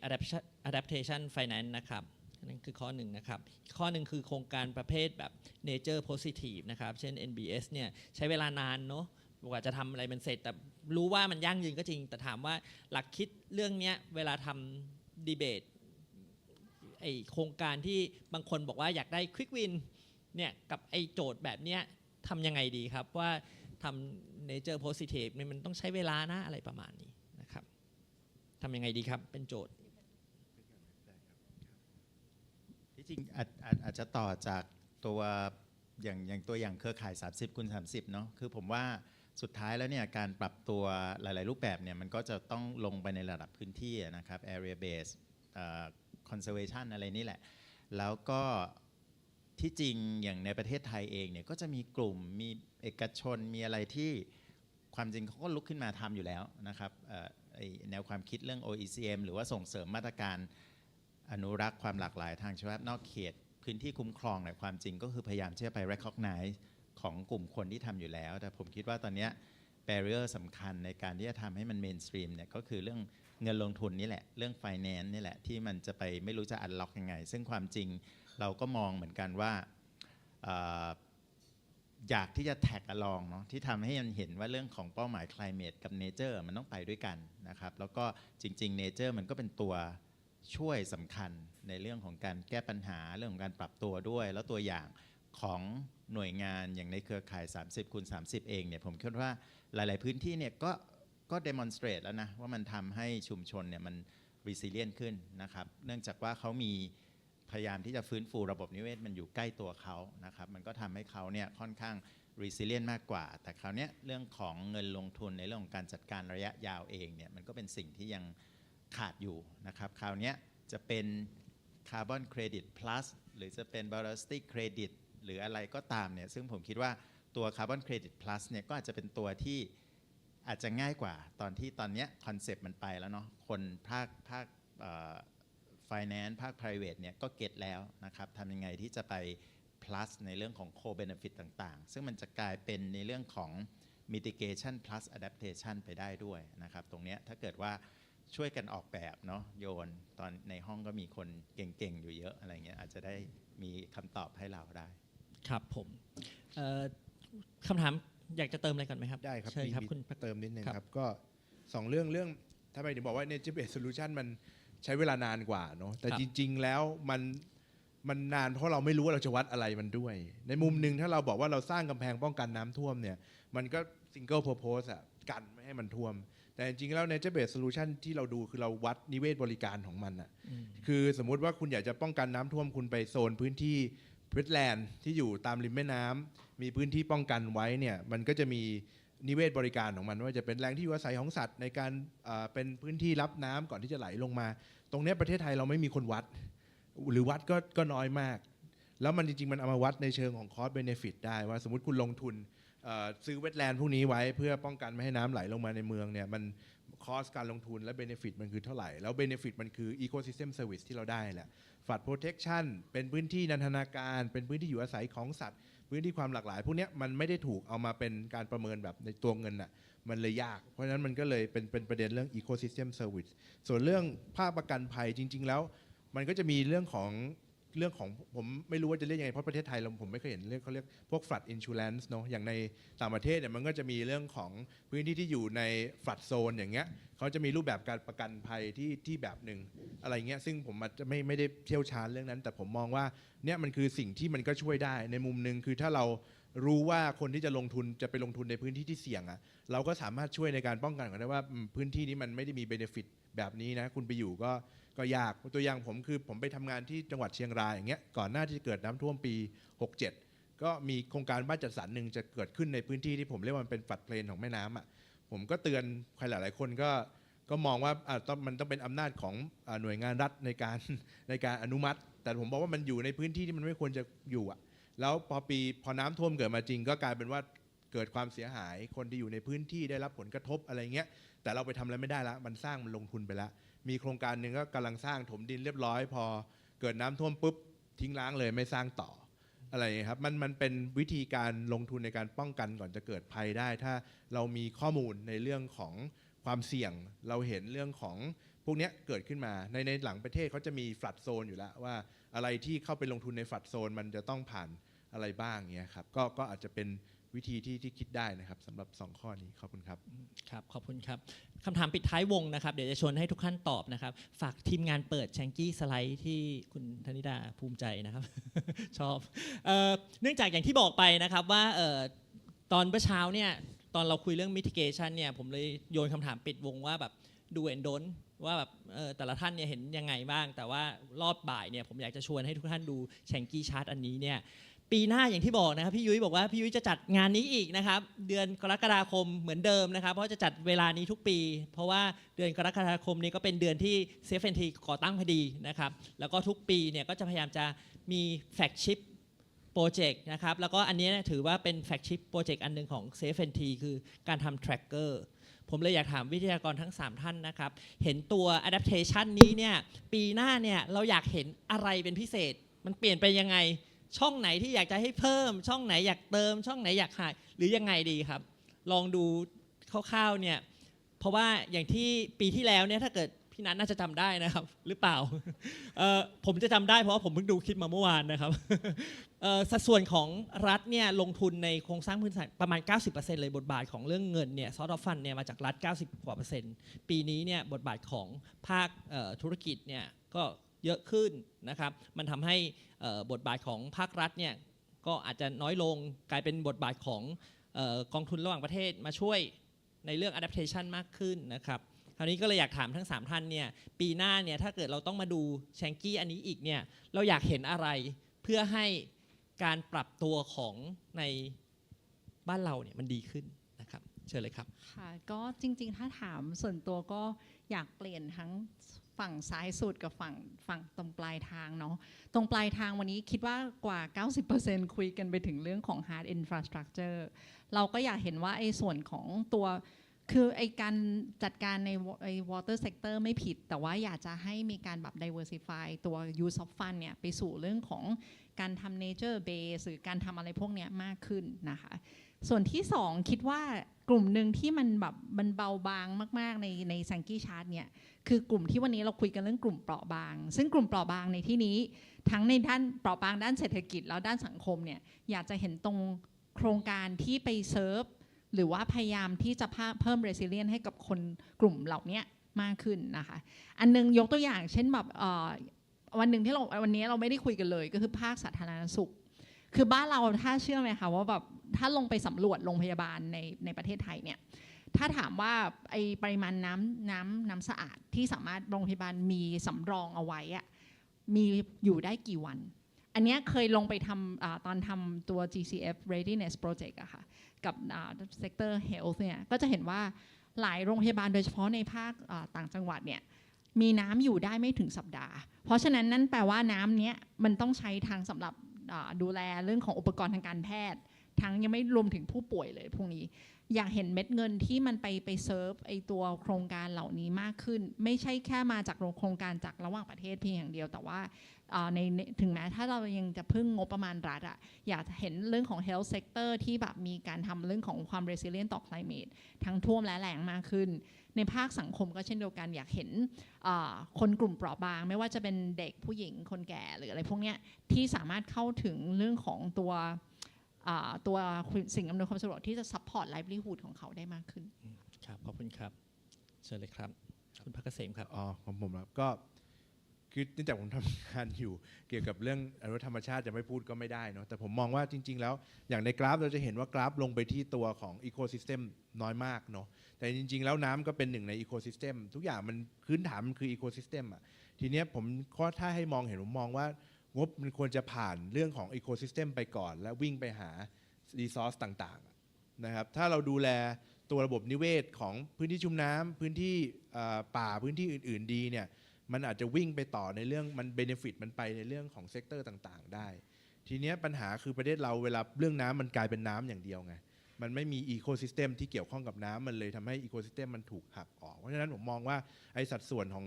น้ำกับอีโคซิสเต็มเนี่ยมันควรจะเป็นอะไรที่ดีเบตกันได้ว่าจริงๆแล้วเบเนฟิตไปทำอีโคซิสเต็มมันก็ไปเรื่องน้ำเหมือนกันเพราะถ้าเป็นเรื่องของวอเตอร์จริงๆแล้วโครงการที่อยู่ข้างในมันคือเกี่ยวข้องกับระบบนิเวศแม่น้ำพื้นที่ชุ่มน้ำป่าริมทะเลทุกอย่าง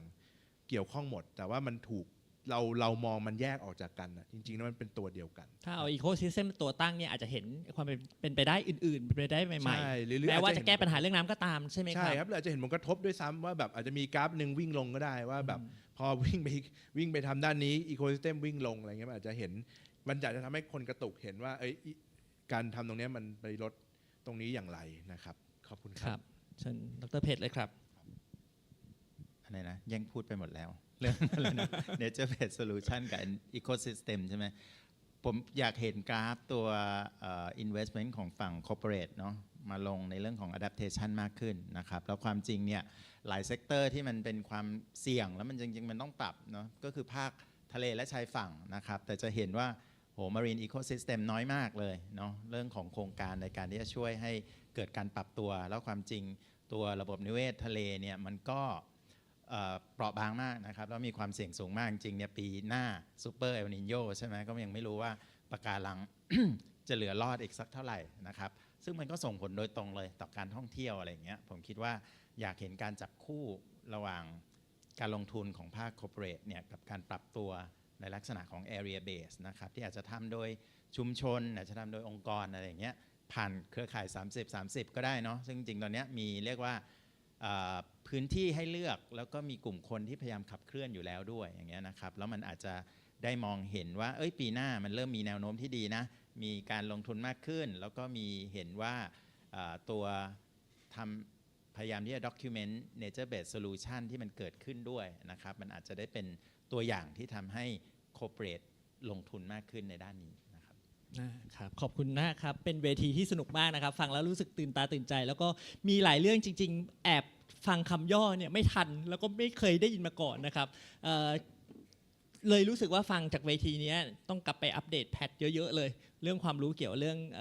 nature based solution อะไรพวกเนี้ยมันมีความเปลี่ยนแปลงเยอะแล้วก็อยากชวนให้องค์กรที่ทำงานร่วมกันเนี่ย มาช่วยกันพูดเรื่องนี้ให้เป็นเสียงเดียวกัน แล้วก็ให้บ่อยครั้งยิ่งขึ้นนะครับวันนี้ขอขอบคุณดร.กนิกาธรรมพานิชวงศ์นะครับจากสถาบันวิจัยเศรษฐกิจป่วยอึ้งภากรครับคุณพักเกษมธงชัยนะครับจากองค์กรระหว่างประเทศเพื่อการอนุรักษ์ธรรมชาติครับแล้วก็ดร.เพชรมโนประวิทย์นะครับจากสมาคมสัตววิทยาแห่งลอนดอนประเทศไทยครับ